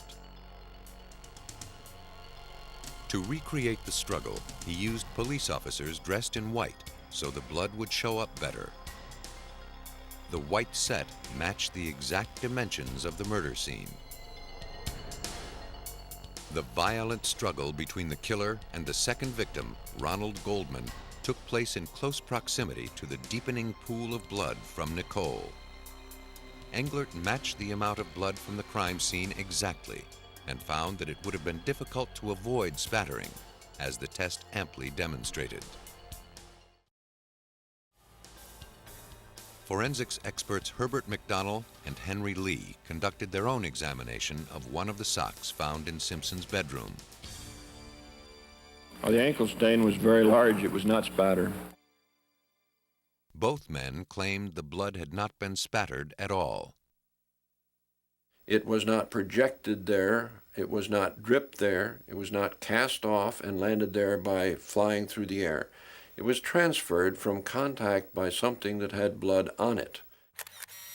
Because the blood on the socks was not found between the fibers, McDonnell concluded it had been wiped across the sock.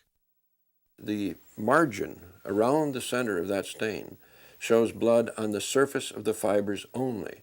It does not show blood permeating between the fibers. Therefore, we know it's transferred. McDonnell also found evidence that Simpson's foot was not in the sock when the blood transfer took place. McDonnell uses a shirt sleeve to demonstrate how he thinks the blood was applied to the sock.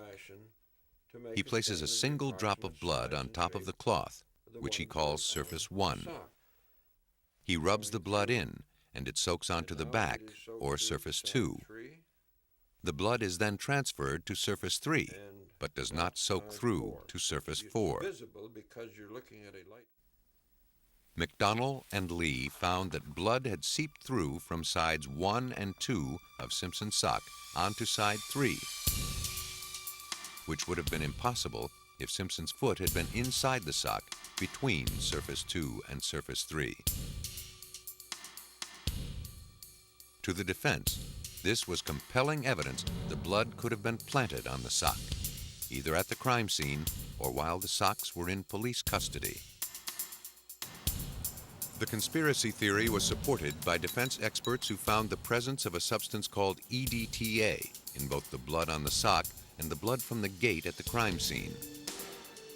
EDTA is a preservative added to blood in a test tube to prevent it from clotting. It's also present naturally in small quantities in the human bloodstream. But witnesses testified that the amount of EDTA in the 2 bloodstains was much higher than normal, suggesting the blood on the gate and the socks came from the lab. Down but not defeated, the prosecution brought out its most dramatic evidence. We can find the mate to it. The trial of O.J. Simpson reached a turning point with the pair of gloves. Commingled on them was the blood of both murder victims. According to testimony at trial, one glove was found at the scene of the murders, the other on Simpson's property on Rockingham Drive. But a now infamous courtroom demonstration seriously undermined the evidence. The prosecution team decided to have Simpson try on the gloves in front of the jury. The result was a disaster. The gloves apparently did not fit. The prosecution was forced to scramble for an explanation. A former executive of the company that manufactured the gloves testified that when soaked in blood and allowed to dry, the gloves might shrink 10 to 15%. To see if that was possible, McDonnell tested this theory with an identical pair of gloves.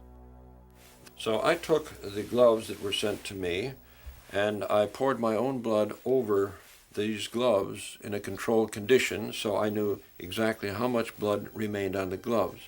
They were really wet. The blood was worked into them and then they were allowed to dry.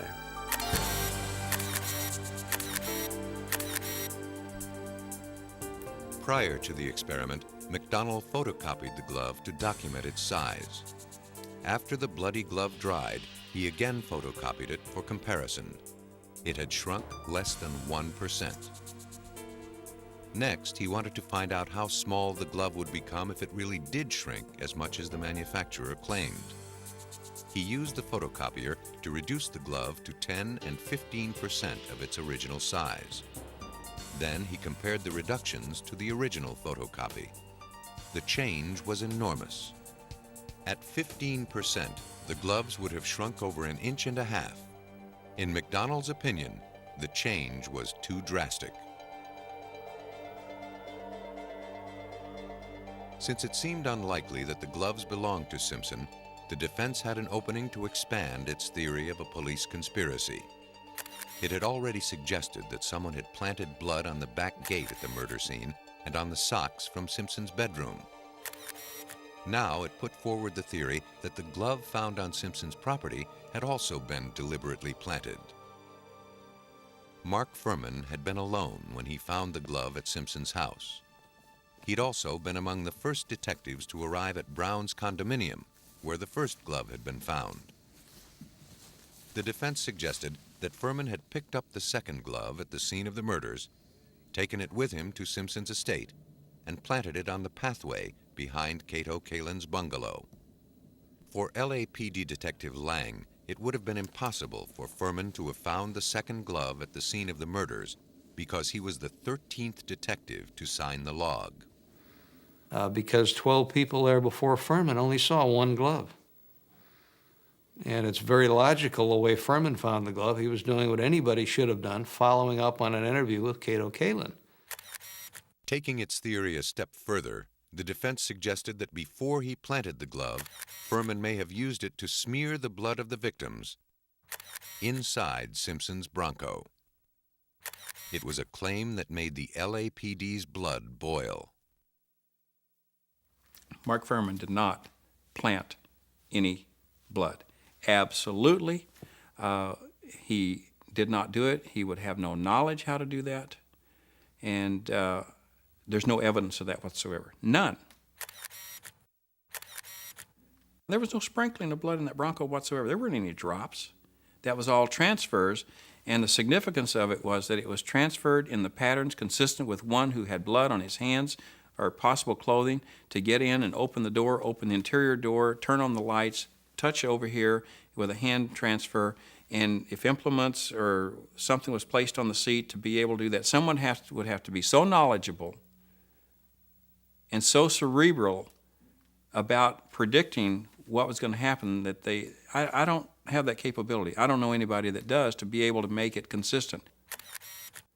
And then to do it on the socks at the house, impossible.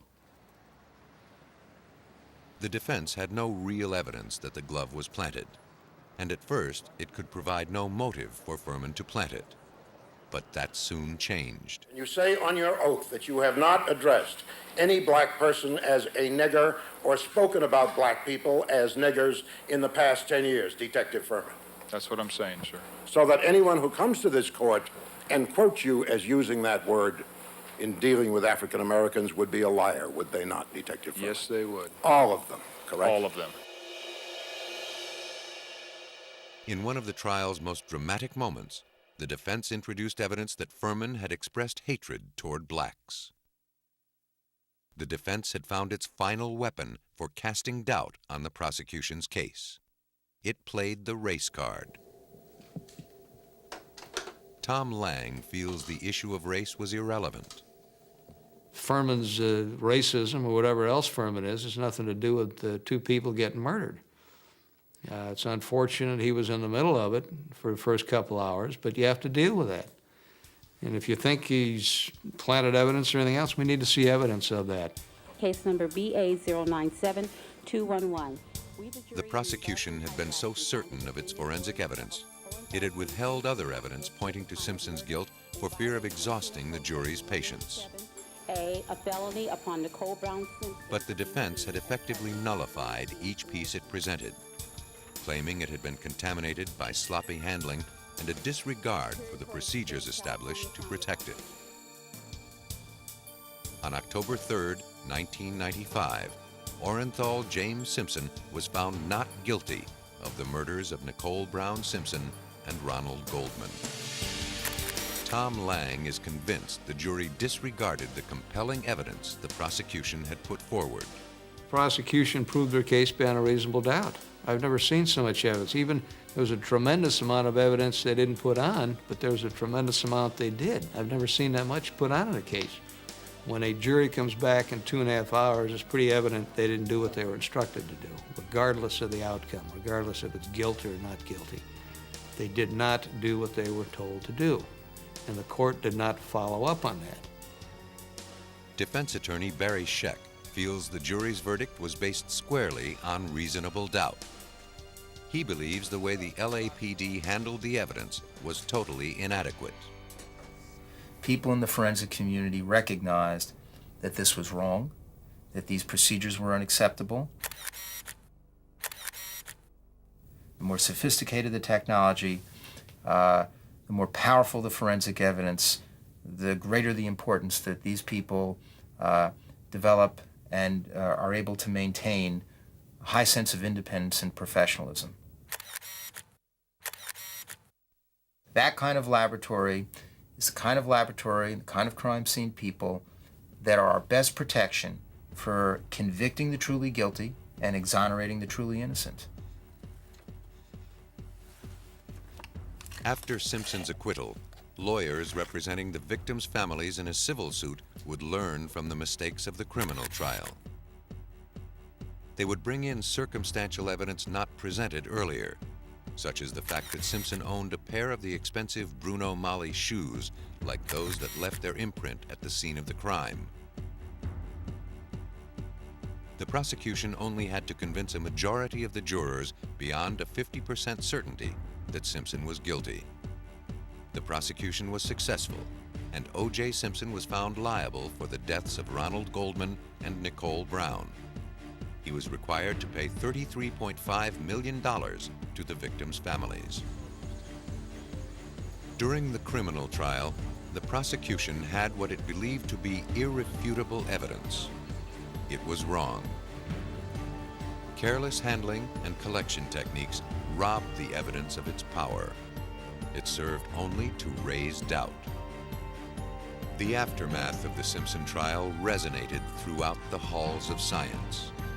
Forensics itself was put on the stand, and it became clear that the most reliable witness can also be the most easily compromised.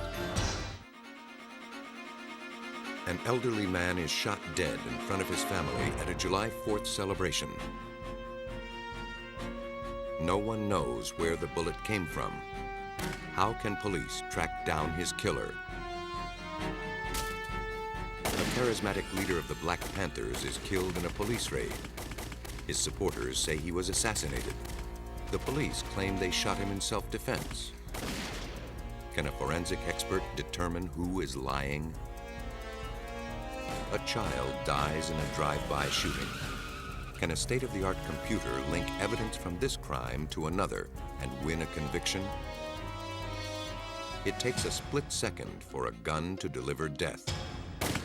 Solving the crime takes much longer, but with increasing speed, expertise, and accuracy, forensic detectives are zeroing in on their deadly target.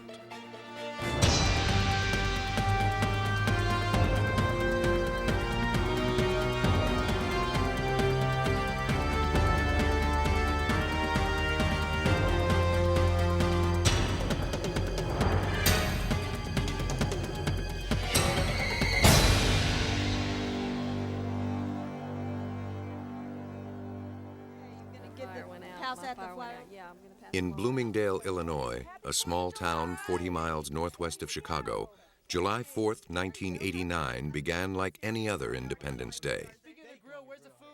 Like people all across America, families and friends gathered to celebrate the country's birthday by relaxing and holding the traditional backyard barbecue. Kids amused themselves with sparklers while eagerly waiting for the sun to set and the town fireworks display to begin. On the picnic grounds, a carnival provided an endless array of diversions, something for everyone to enjoy. But for one Bloomingdale family, the celebration ended in tragedy. In a field near the picnic grounds, the family joined a crowd gathered to await the fireworks. The grandfather passed time playing with his grandchildren. Then, without warning, he tumbled out of his chair. His wife thought he had a heart attack. What's the matter? Is everything okay? Two off-duty detectives happened to be picnicking with their own families nearby. They rushed to offer assistance. When they turned over the man's body, they found a bloody wound beneath his ribs, a bullet hole. This 64-year-old grandfather had been shot dead. Shock was followed almost immediately by mystification. No one had heard a shot or seen anything. A search of the field came up empty. No gun, not even a spent cartridge could be found. The killing was the most baffling case the Bloomingdale police had ever encountered. Who had shot the man and why? Unraveling the mystery, forging a link between victim and killer, would demand all the ingenuity forensic experts could muster. Lieutenant Richard Vaughn is the ballistics examiner at the DuPage County Sheriff's Department. As soon as an autopsy had been performed, the Bloomingdale police called him in. The coroner confirmed that a bullet had struck the victim on the right side, then penetrated beneath the rib cage, causing his death. He also recovered the bullet. Fortunately, it had not hit bone and was in near pristine condition. Vaughn's initial task was to try to establish what kind of gun had fired it, so he and detectives could begin to look for the gun and, ultimately, its owner. Under his scrutiny, the bullet's size and weight and any physical marks could provide vital information. The evidence bullet in this case, the first question would be, what caliber is it? Caliber is determined by the weight of the bullet and by the diameter of the bullet. Vaughn started by weighing the bullet on a digital balance. Then he measured it with an instrument called a micrometer. When the process was completed, he determined the bullet was a .44 caliber. It had come from one of the most powerful handguns on the market, a .44 Magnum revolver. Several companies manufacture such weapons. Vaughn had to determine the make and model of the one that shot the fatal bullet. He placed the bullet under a microscope and examined its rifling characteristics. All guns leave a series of spiral grooves on a bullet as it speeds down the barrel. The number of grooves, their width, and whether they twist to the left or right varies with the manufacturer. This particular bullet had 6 grooves and 6 lands, the raised regions in between. They spiraled along the bullet with a right-hand twist. Now Vaughn turned to a device called a measuring projection unit. It enabled him to accurately determine the widths of each land and groove. Armed with this information, Vaughn turned to a computer database called the General Rifling Characteristics File. Maintained by the FBI, it contains information about thousands of weapons. Feeding in the caliber, number, and width of lands and grooves, and the directional twist of the bullet, enabled him to identify the probable make of the gun. We had a groove width measurement of 0.129 thousandths of an inch. When we then refer to the .44 Magnum caliber category, you will note that the probable make and model of firearm that could have fired the evidence bullet was a firearm manufactured by Sturm Ruger, and the model would be the Red Hawk model. Within 2 hours, Vaughn developed a vital piece of evidence. The gun was a Sturm Ruger Red Hawk .44 Magnum.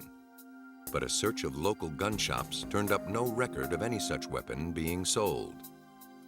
Vaughn decided the only way to trace the killer was to find where the bullet had been fired from. We started out with this measurement where we had... An ammunition manual told him that a Ruger Red Hawk .44 Magnum has a maximum range of about 1.5 miles. But the chances of locating where the bullet had been fired in an area that large would be next to impossible. To reduce the search area, Vaughn went back to the site of the killing to reconstruct the incident. All that he required was a mannequin, a lawn chair, and a wooden dowel. He seated the mannequin in the same place and position as the victim.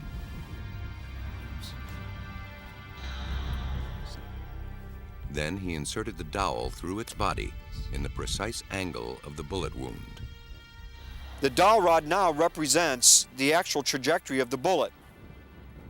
Since we have an entrance wound here on the right side and the bullet was recovered on the left side, you'll note that the dowel rod is pointing in this direction here. We will now refer to this as the alleged flight path of the bullet. The dowel pointed roughly northwest. If Vaughn was right, that was the direction from which the bullet had been fired. Back in his lab, he began to map out the area where the police should concentrate their search. This is a Bloomingdale Township map which I was able to pick up at the Highway Department, which I took to the scene. And it demonstrates or depicts the search area.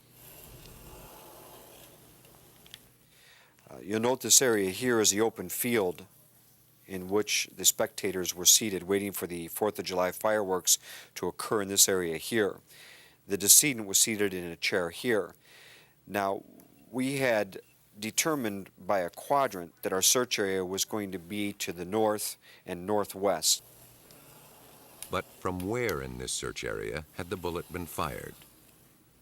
Vaughn's references told him the muzzle velocity of a Red Hawk is 1,200 feet per second. But from the 15-inch deep wound in the dead man, a medical examiner estimated the bullet slowed down to less than 700 feet per second when it hit. With the help of a computer ballistics expert, Vaughn calculated how far the bullet must have traveled for its velocity to have been reduced to this amount. We came to realize that the impact velocity being approximately 450 feet to 700 feet per second, that we would have to concentrate our search in an area between 500 yards and 700 yards. So our search area would have been in this span right here. So what we did is we actually established a cone of origin, if you will, where we would focus our search from this line depicted here to this roadway, which is depicted here. After narrowing the search area, Vaughn and police combed the neighborhoods between 500 and 700 yards northwest of the picnic grounds. They conducted door-to-door interviews, searching for any evidence that a large caliber gun had been fired. Eventually, they arrived at a residence on Lawrence Avenue. During a search of the backyard, they made a crucial discovery. In a corner was a 55-gallon drum perforated with holes. Vaughn felt they could have been made by .44 caliber bullets. The edges showed little sign of rust, suggesting they were new. Had they been made by the same magnum that killed the elderly man? To find out, Vaughn had to recover one of the bullets and compare it to the bullet from the dead man. He relied once again on dowels to point him in the right direction. With luck, they'd lead him to a bullet. We have evidence that the shots were fired at an angle where they entered a little bit higher than they exited. You also note that the metal on this side, that there's an indentation here, that the actual metal folds inside, which is indicative of this being where the bullet entered. And on the other side, we have evidence of the bullet exiting, where the metal fold is actually folding towards the outside. So this is indicative of the bullet exiting. So we're going to take this dowel rod here and we're going to reconstruct the trajectory. In other words, the flight path of the bullet from the time it struck the 55-gallon drum until it exits. Again, you can see the actual metal around the periphery of the hole, and the fact that it's folded out is indicative that this is an exit. So this would demonstrate that this bullet, continuing in a straight flight path, would most likely have hit the grass somewhere in here. So what we're going to have to do is focus our search on this area. We're going to have to conduct a grit search. Vaughn and detectives spread out to find a bullet. Despite their thoroughness, they found nothing. Perhaps the barrel had been moved since the shots were fired through it. If so, metal detectors would be required to search a larger area. Then one of the deputy sheriffs had an idea. Perhaps the shooters had been burning logs in the barrel while using it as a target. Maybe the bullets were in the nearby pile of ashes. He sifted through the cinders and found what he was looking for. If Richard Vaughn could prove the bullet came from the same gun that killed the elderly man, he'd have the break he needed.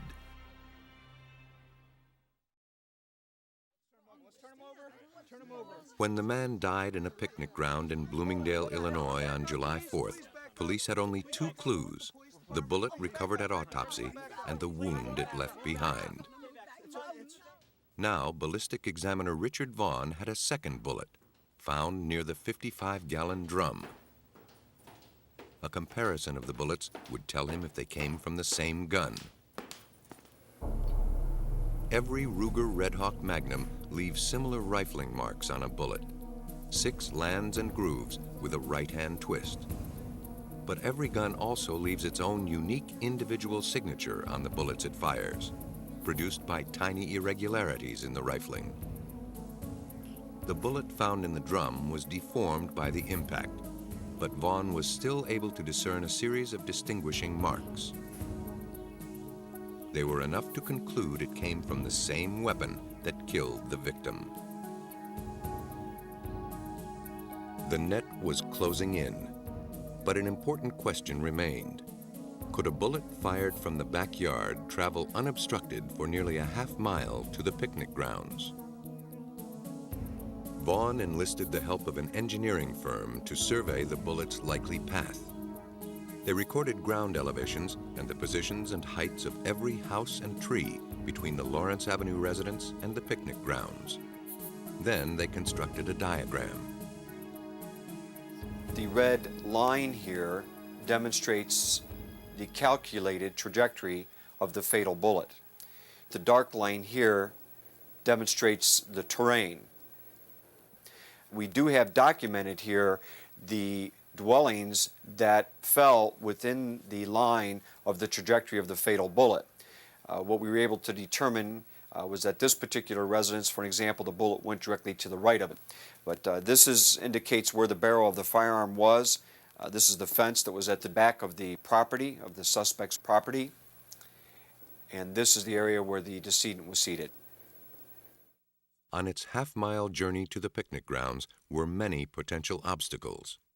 Amazingly, the bullet missed every one. But would it still possess enough power to kill once it got there? To make his case, Vaughn had to prove it could. He turned to wound ballistics expert Martin Fackler, who had devised a standardized way to test how far a bullet penetrates human flesh when traveling at various speeds. The depth of the wound depends on the velocity of the bullet. To simulate the penetrating power of a bullet after a half-mile flight, some gunpowder is removed to slow it down to between 400 and 700 feet per second. This is referred to as a bullet inertia puller, and we're going to use this to pull and separate the bullet from the cartridge case so that we are able to actually remove the gunpowder from the cartridge case.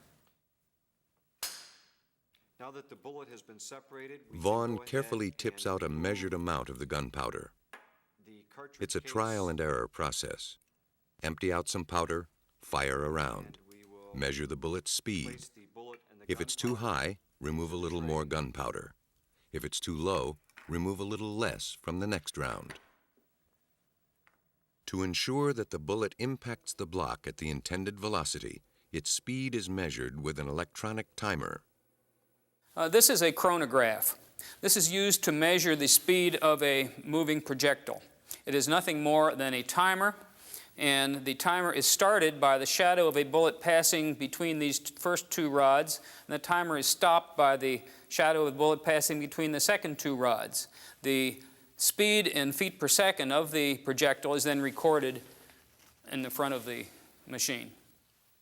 Finally, when everything is set, the test bullet is fired into the gelatin. Firing in the hole.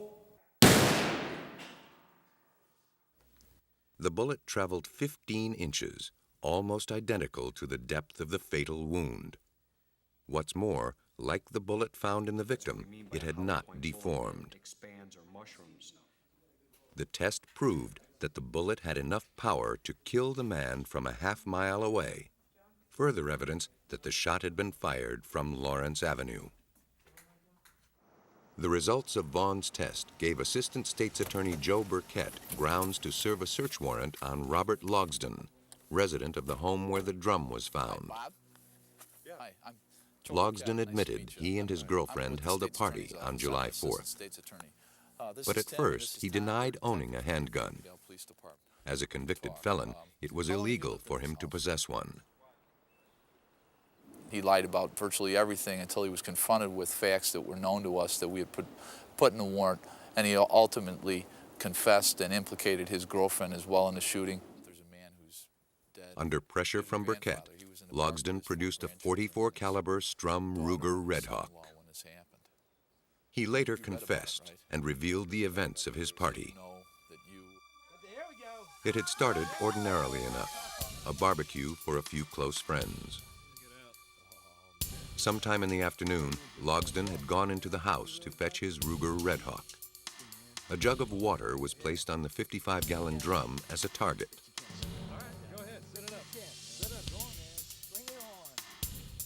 Logsdon fired off 5 rounds. 1 hit the jug, but 4 missed and hit the drum instead. Then he handed the gun to his girlfriend, whose shot missed the jug and drum completely.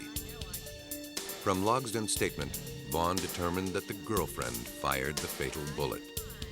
Because she was shorter than Logsdon, she tilted the gun higher.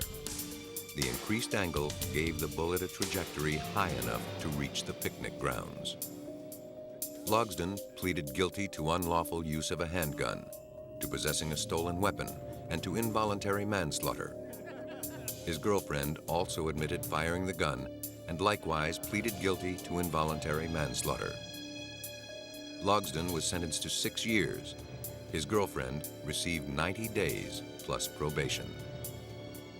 It was really just a tremendously successful investigation because, as with any murder or any homicide, police officers and prosecutors don't take holidays. We worked closely with the Sheriff's Office, the Coroner's Office, Bloomingdale Police Department, Sergeant Vaughn in the crime lab.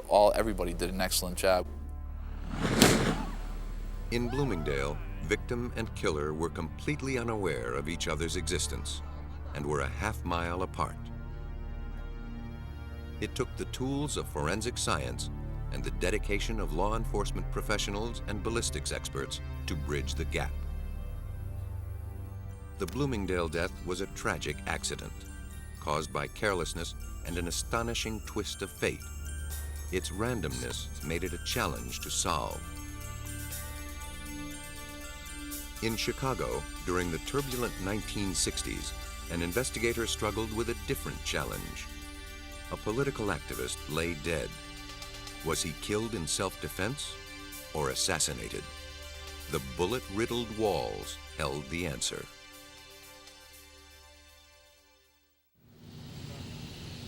December 4th, 1969, 4:45 a.m. 14 police officers, handpicked by Illinois State Attorney Edward Hanrahan, approached an apartment in Chicago's Oak Park area, the heart of the city's black ghetto. They were about to embark on what would become one of the most controversial events in Chicago's history. The first-floor apartment was occupied by members of the Black Panther Party, a militant left-wing organization that preached social revolution. As the main group of police entered the front, a smaller force came in at the back. 15 minutes later, the tiny 2-bedroom apartment was laced with 100 bullets. When the smoke cleared, 2 young Panthers were dead. 4 more were injured, 2 of them seriously. 2 policemen received superficial wounds.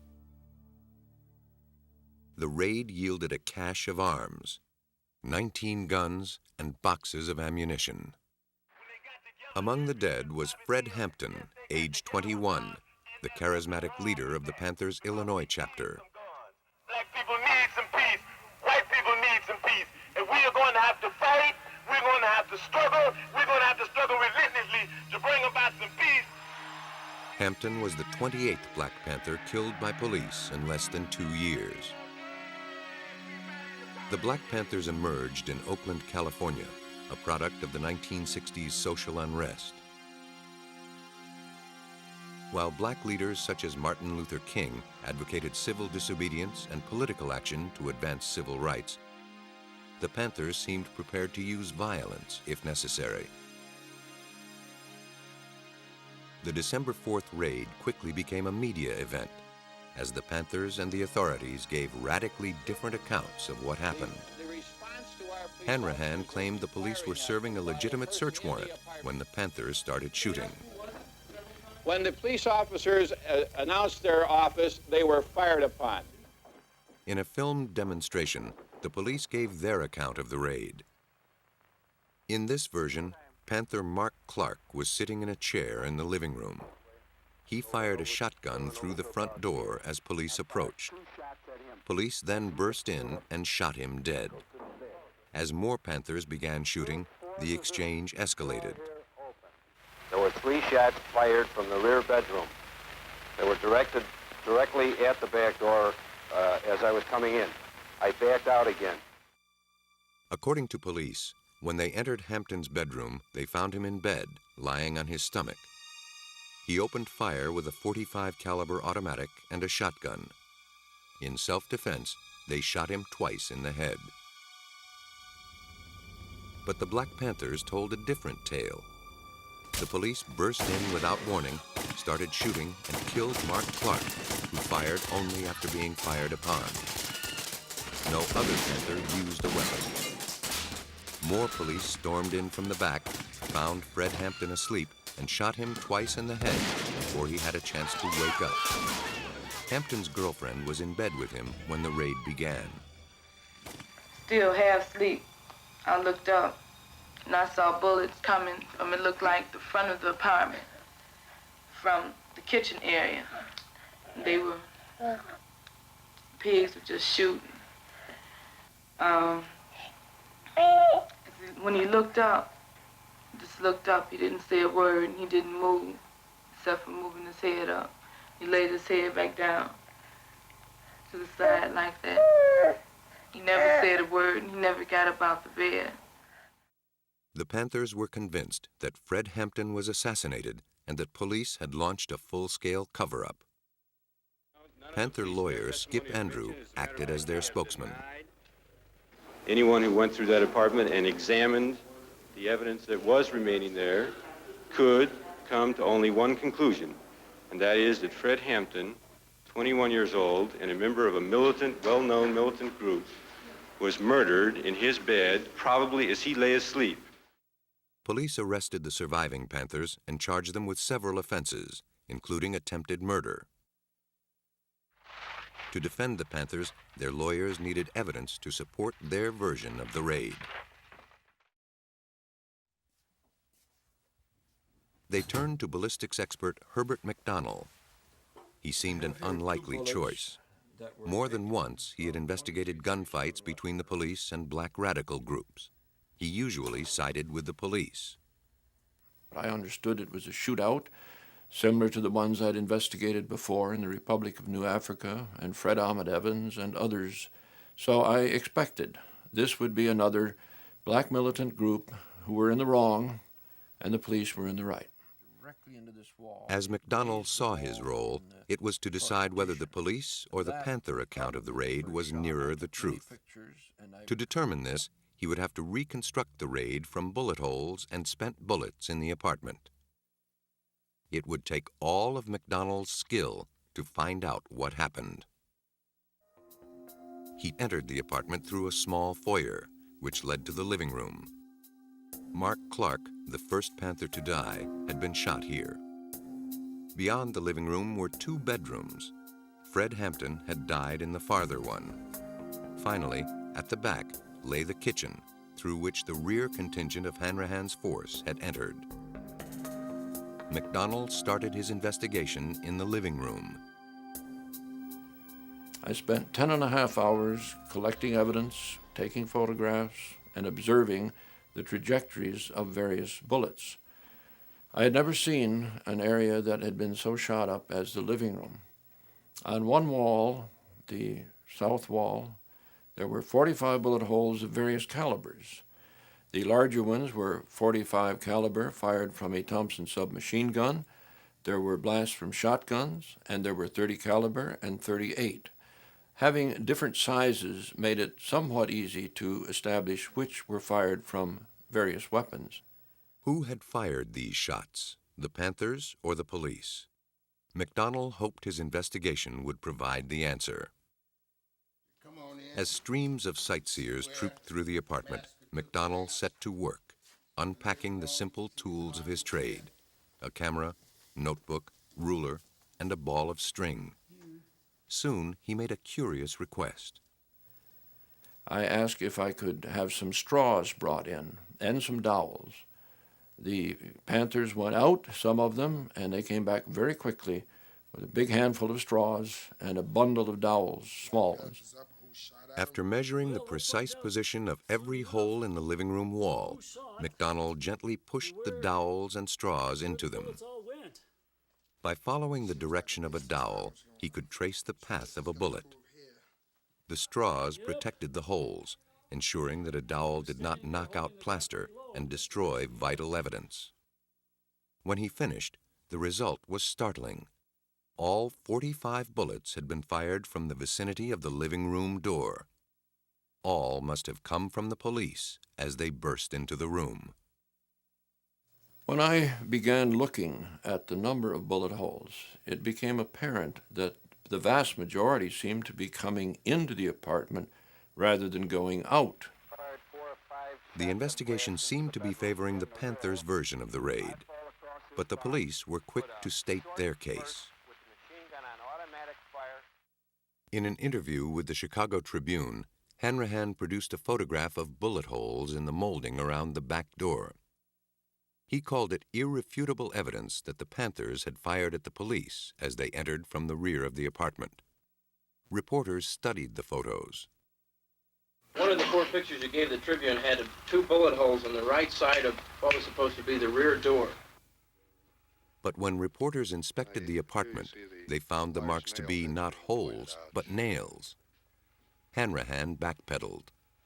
I have said that we released the pictures. We have not characterized or described the conditions that they portray, other than to say that that is an accurate portrayal of that particular object. Now the police changed their story. The Panther bullets, they said, whistled through the open door. That is not what McDonnell found. The claims that there were bullets fired out at the police out the back door are unfounded. There is no way the bullets could not have hit a person in the door, and if they missed them, they would have struck a brick wall. McDonnell continued his investigation in the front bedroom, where he discovered bullets fired in the living room had passed through the wall. While in the bedroom, he noticed the door was also pierced by bullets. He counted 25 of them. The police had claimed Panthers in the bedroom shot at them and refused to stop firing despite orders from officers. At first sight, the door seemed to confirm this part of the police's story. All the shots in the door came from the inside out, exactly what would be expected if Panthers in the bedroom had been shooting at the police. But there was a puzzle. None of those 25 shots hit an officer, nor was there any trace of them in the hallway beyond. But on closer examination, if those bullets were fired when the door was closed, as was claimed by the police, they would have struck the hall right across from that bedroom door. There was not one point of impact there. So having the dowels between the living room and that bedroom recessed, I could open the door all the way. And then all I had to do was to push the dowels from the living room side, and out of the 25 holes in the door, 25 were explained by the bullets coming from the living room when the door was wide open. When these shots had been fired, he concluded, the bedroom door was open, roughly parallel to the bedroom wall. Bullets fired by the police in the living room passed through the wall, then continued on through the door. By now, the evidence was overwhelming. Of all the bullets fired, only one, a shotgun blast in the living room door, seemed to have been fired by a Black Panther. This was beginning to look like a very one-sided gunfight. There were at least 99 fired in. So when you have 99 to 1, it's not a shootout. It's a shoot-in. But what happened in the back bedroom when Hampton lost his life? Was he waiting in bed, ready to fire, as police claimed? Or was he asleep and murdered in cold blood by the police, as the Panthers insisted? The trajectory of the bullets through his skull might solve the riddle. On January 3, 1970, a federal grand jury ordered Hampton's body exhumed. 2 earlier autopsies had given conflicting results. One, conducted by the Cook County coroner, reported that the 2 bullets in his head came from opposite directions. That suggested he was awake and moving. Hampton's relatives arranged a second one by a private pathologist. He found that both bullets had struck from the right and traveled on roughly parallel paths, suggesting Hampton was lying down. The new autopsy confirmed the second one regarding the trajectory. Both shots had entered Hampton's head from the right. The findings supported the Black Panthers' claim that Hampton had been asleep, lying on his back with his head down. From the trajectory into the head of Fred Hampton, both shots were fired in nearly parallel trajectories which projected back to the doorway. So if one policeman came in and fired a shot, Fred would have still been lying in that position when the second person came in with a different caliber and fired a second shot at what probably was either a dead or dying person. McDonald's meticulous investigation and the autopsy supported the Panther version of events. It looked as if the police had indeed assassinated Fred Hampton. But the most crucial question had not yet been answered. Did the Panthers or the police fire first? If the Panthers had started the shooting, even if they had fired just a single shot, the police could maintain they shot back only in self-defense. To answer this question, McDonald performed his most dazzling piece of detective work. The gunfight evidently had started as the police stormed the living room. McDonald found that the living room door contained 2 bullet holes. His examination of powder marks and wood splinters established that one bullet came from outside, from a police .38 revolver. He recovered the bullet from the living room wall. A second, larger hole likely came from Mark Clark's shotgun. After blasting a hole in the door panel, the slug had gone through a wall and ended up in the stairwell outside the apartment. McDonald had an idea. By figuring out how far the door was open when the .38 bullet and the shotgun slug passed through it, he might be able to tell who shot first. He traced the bullets' paths as they flew through the door. He knew that, by their own admission, the police had forced open the door as the raid began. He threaded a string through the .38 caliber hole in the door to the .38 hole in the wall. Then he adjusted the door until the string was straight. The door was barely ajar. Next, he ran a line from the slug hole in the stairwell through the hole in the door and then to Mark Clark's chair. This time, when the string was pulled straight, the door was 3/4 open. Through his experiments, McDonald pieced together the scenario. As police pushed open the door at the start of the raid, they fired the .38. As it swung open further, a Panther shotgun went off. That was the only evidence of any shot being fired out. McDonald's conclusion was clear. The police fired first. According to McDonald's findings, the police broke in, firing a .38 caliber pistol as they slammed open the living room door. A Panther, presumably Mark Clark, returned the fire. As the fusillade of police bullets poured into the apartment, Panthers fled to the second bedroom, where they tried in vain to awaken Fred Hampton. When the police reached the bedroom, they shot Hampton twice in the head. In court, charges against the surviving 7 Black Panthers were eventually dropped. No indictments were ever handed down against State Attorney Hanrahan or the 14 officers involved in the raid. But Hanrahan's credibility had been tarnished, and his political career was ruined. 12 years later, in a civil suit brought by the Panther survivors, the raiders were found liable, and the city ordered to pay $1.8 million in damages. McDonald's detailed investigation helped to tip the scales and ensure that in the end, justice was done. It's been 30 years since Fred Hampton's death, but today, crime solving takes as much tenacity and ingenuity as ever.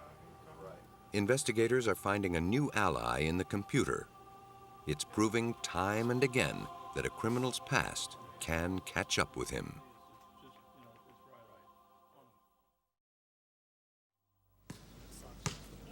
On March 8, 1996, a young boy was spending the evening as any 12-year-old would when tragedy struck.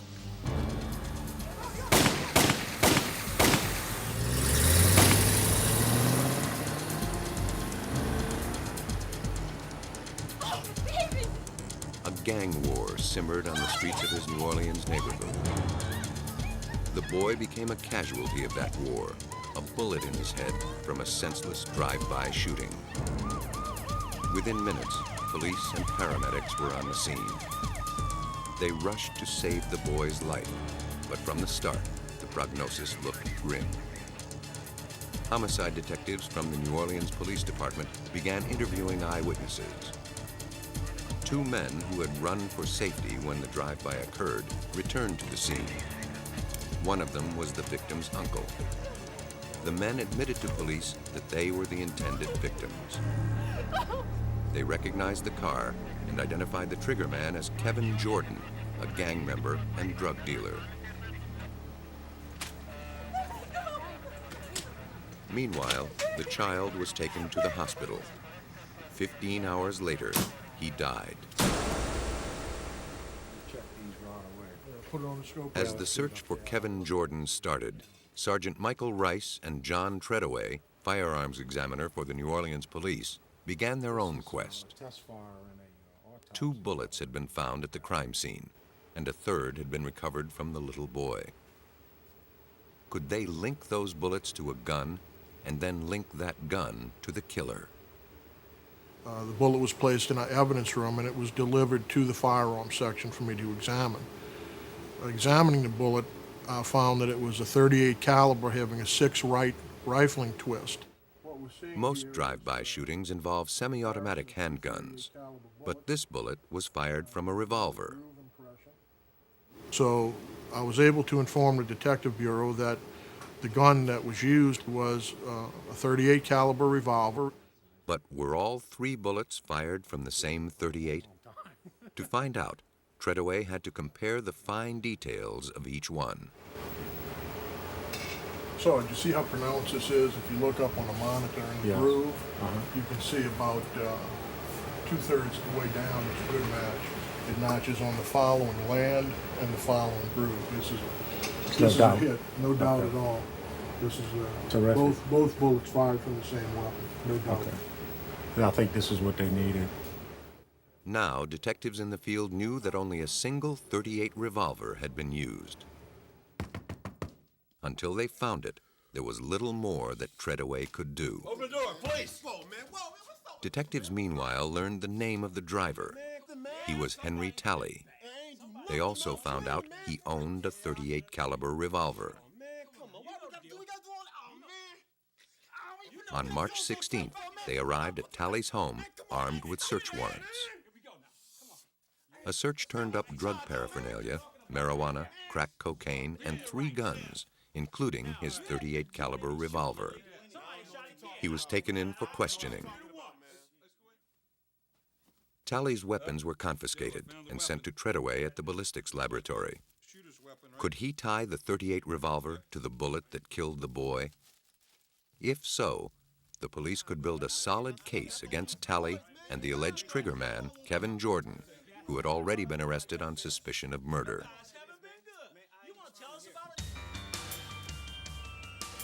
The first order of business was testing for fingerprints. Had Talley or Jordan last fired the gun and left prints on the trigger? Timothy Susano, a fingerprint expert with New Orleans Police Department, demonstrates how he finds them. Latent fingerprints, prints invisible to the naked eye, are developed in a 2-stage process. The first involves fumigating with superglue. Molecules of the glue will stick to a print. Then you want to take your liquid superglue and pour it into the aluminum dish. Next, I'm going to place the aluminum dish onto a hot plate that's located inside this tank. That's going to heat the superglue and accelerate the fuming process. Within an hour, the gun is cooked. Now it's ready for the second stage of the test. It's washed with a fluorescent dye. If any prints exist, The dye will adhere to them and become visible under the ultraviolet light source. Unfortunately, none showed up on the 38 found at Talley's residence. The test could not help pin the shooting on Talley or Jordan. Still, the test is often worth performing. Sometimes it can yield dramatic results. This is an example of a partial latent fingerprint that was developed on the trigger guard of a weapon that was used in a murder. As you can see, the partial fingerprint right here, that's on the front part of the trigger guard, which is located right here. To establish a connection between Talley's gun and the fatal bullet, Treadaway needed to inspect a bullet shot from the gun. This is our ballistic recovery room. In this room is our ballistic tank that we test fire weapons in. This is Officer Gwen Serpass. He's going to test fire these weapons. We're going to test fire this 38 first. Before we do anything with it, we normally like to check to make sure that the weapon is functional. We make sure that there are no obstructions in the barrel and all the parts on the weapon are in place. I'm going to go ahead and load it.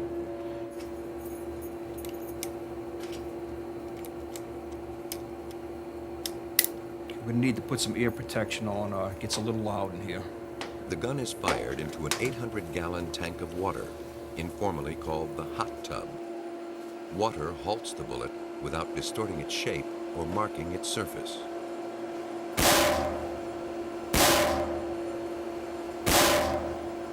Once the weapon's fired, I then unload the weapon, remove the spent casings. The bullet retrieval system is simple but effective. A broom handle and a lump of silly putty. Once the bullet was recovered, its markings were examined and compared with bullets found at the crime scene. The match was undeniable. So I performed my test fire and examined the bullet, the test bullet, under the microscope with the 3 bullets that I received previously and determined that that gun had fired those 3 bullets.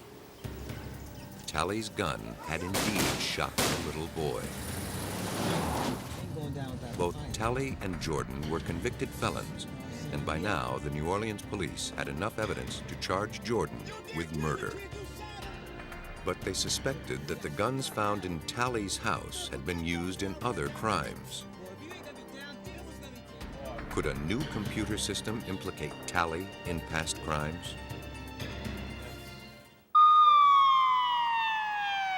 When the 12-year-old boy died in a drive-by shooting in 1996, New Orleans police had a brand new crime-solving tool available. Earlier that year, they installed the Integrated Ballistic Identification System, or IBIS. It dramatically speeds up the time it takes to match bullets from crime scenes to guns confiscated by police. Sergeant Michael Rice runs the IBIS operation. For him, it's a vast improvement from the old method. We would go and physically get these guns and test fire them and examine them on the microscope. Well, right now, with our IBIS system, we can now simply, as a matter of routine, test fire these weapons and put them into IBIS. This image will then be correlated and checked against all of our current database. And if this gun had been used in a crime, we will know about it in a very short period of time, perhaps within the hour. At the heart of IBIS is a sophisticated computer program linked to an elaborate microscope. Attached to the microscope are 2 tiny video cameras. When a test bullet is placed under one of the cameras, its magnified image appears on the screen. Greg McCrae is one of the New Orleans detectives trained to use the new system. We have the projectile, the bullet itself, mounted on a little fixture with the information recorded on it. It's glued on here. I'm going to mount it to the machine, rotate it, and lock it in. At the flip of a switch, the cradle begins to move, turning the bullet through one complete revolution. scanning an image of the bullet into the computer. As you can see, you see striations, you see groovings, you see markings. As we move it down, we'll take a picture of it. The machine digitizes this picture as it takes it. Now, when we process it, the picture is taken and then processed digitally from this machine into the next machine, the next computer, which will in turn correlate it. Built into IBIS is a program designed to scan each image for its distinctive pattern of marks or lines. Having picked it out, the program searches through its database looking for other images of bullets that match. Within less than a minute, it can scrutinize thousands of bullets, a task that would take a ballistics expert like John Treadaway years to perform. This part of IBIS is called bulletproof. A second subsystem, brass catcher, enables him to scan and match spent shells. The casing, which is the other section of the bullet, would be put in this area here and locked in here and secured. This particular microscope will take a picture with the camera mounted up here of the back end, or I should say the breech face of that casing. The breech face and also the firing pin, which is in this area right here. Now the computer records the shell's distinctive features, the positions and shapes of indentations left by the firing pin and tiny gouges left as it's ejected from the weapon. The operation is completed in 2 to 3 minutes. IBIS had been installed less than a month when a bullet from the .38 revolver that killed the 12-year-old boy was entered into it. There were no hits, no matches with the thousands of other bullets in the computer's database. But the system's real power was demonstrated with bullets test-fired from a second gun, a .45 caliber automatic found in Henry Talley's apartment. The firing pin, which we're looking at, if you look very closely, you can see this duck image right here, center in the firing pin itself. But this is very clear. We knew from looking at the screen that the probability of a match was very, very high. IBIS made a hit, implicating Henry Talley in another unsolved drive-by shooting. It was enough to strengthen the case against him regarding the death of the child. IBIS had proved itself on its first case. Prior to IBIS, this case would have probably been unsolved. It would have never picked up any additional follow-up unless there was a specific reason for it. We have uncovered and linked many cases involving homicides as well as shootings here in the city. And we made those links and those correlations and tied them all together by simply what Greg's doing right now. And we're kind of proud of what we do here, and I would not want to be without IBIS today. The death of the 12-year-old boy was solved partly by traditional ballistics work. But without the IBIS computer system, police would never have connected Talley's weapons to another crime that might have otherwise gone unsolved. Both Kevin Jordan and Henry Talley were convicted of first-degree murder and are now serving life sentences. By developing new ways to trace bullets to guns and guns to criminals, forensic detectives are increasingly able to turn a criminal's own ammunition against him. So long as there's a bullet, there's a clue. And so long as there's a clue, there's a chance to catch a killer.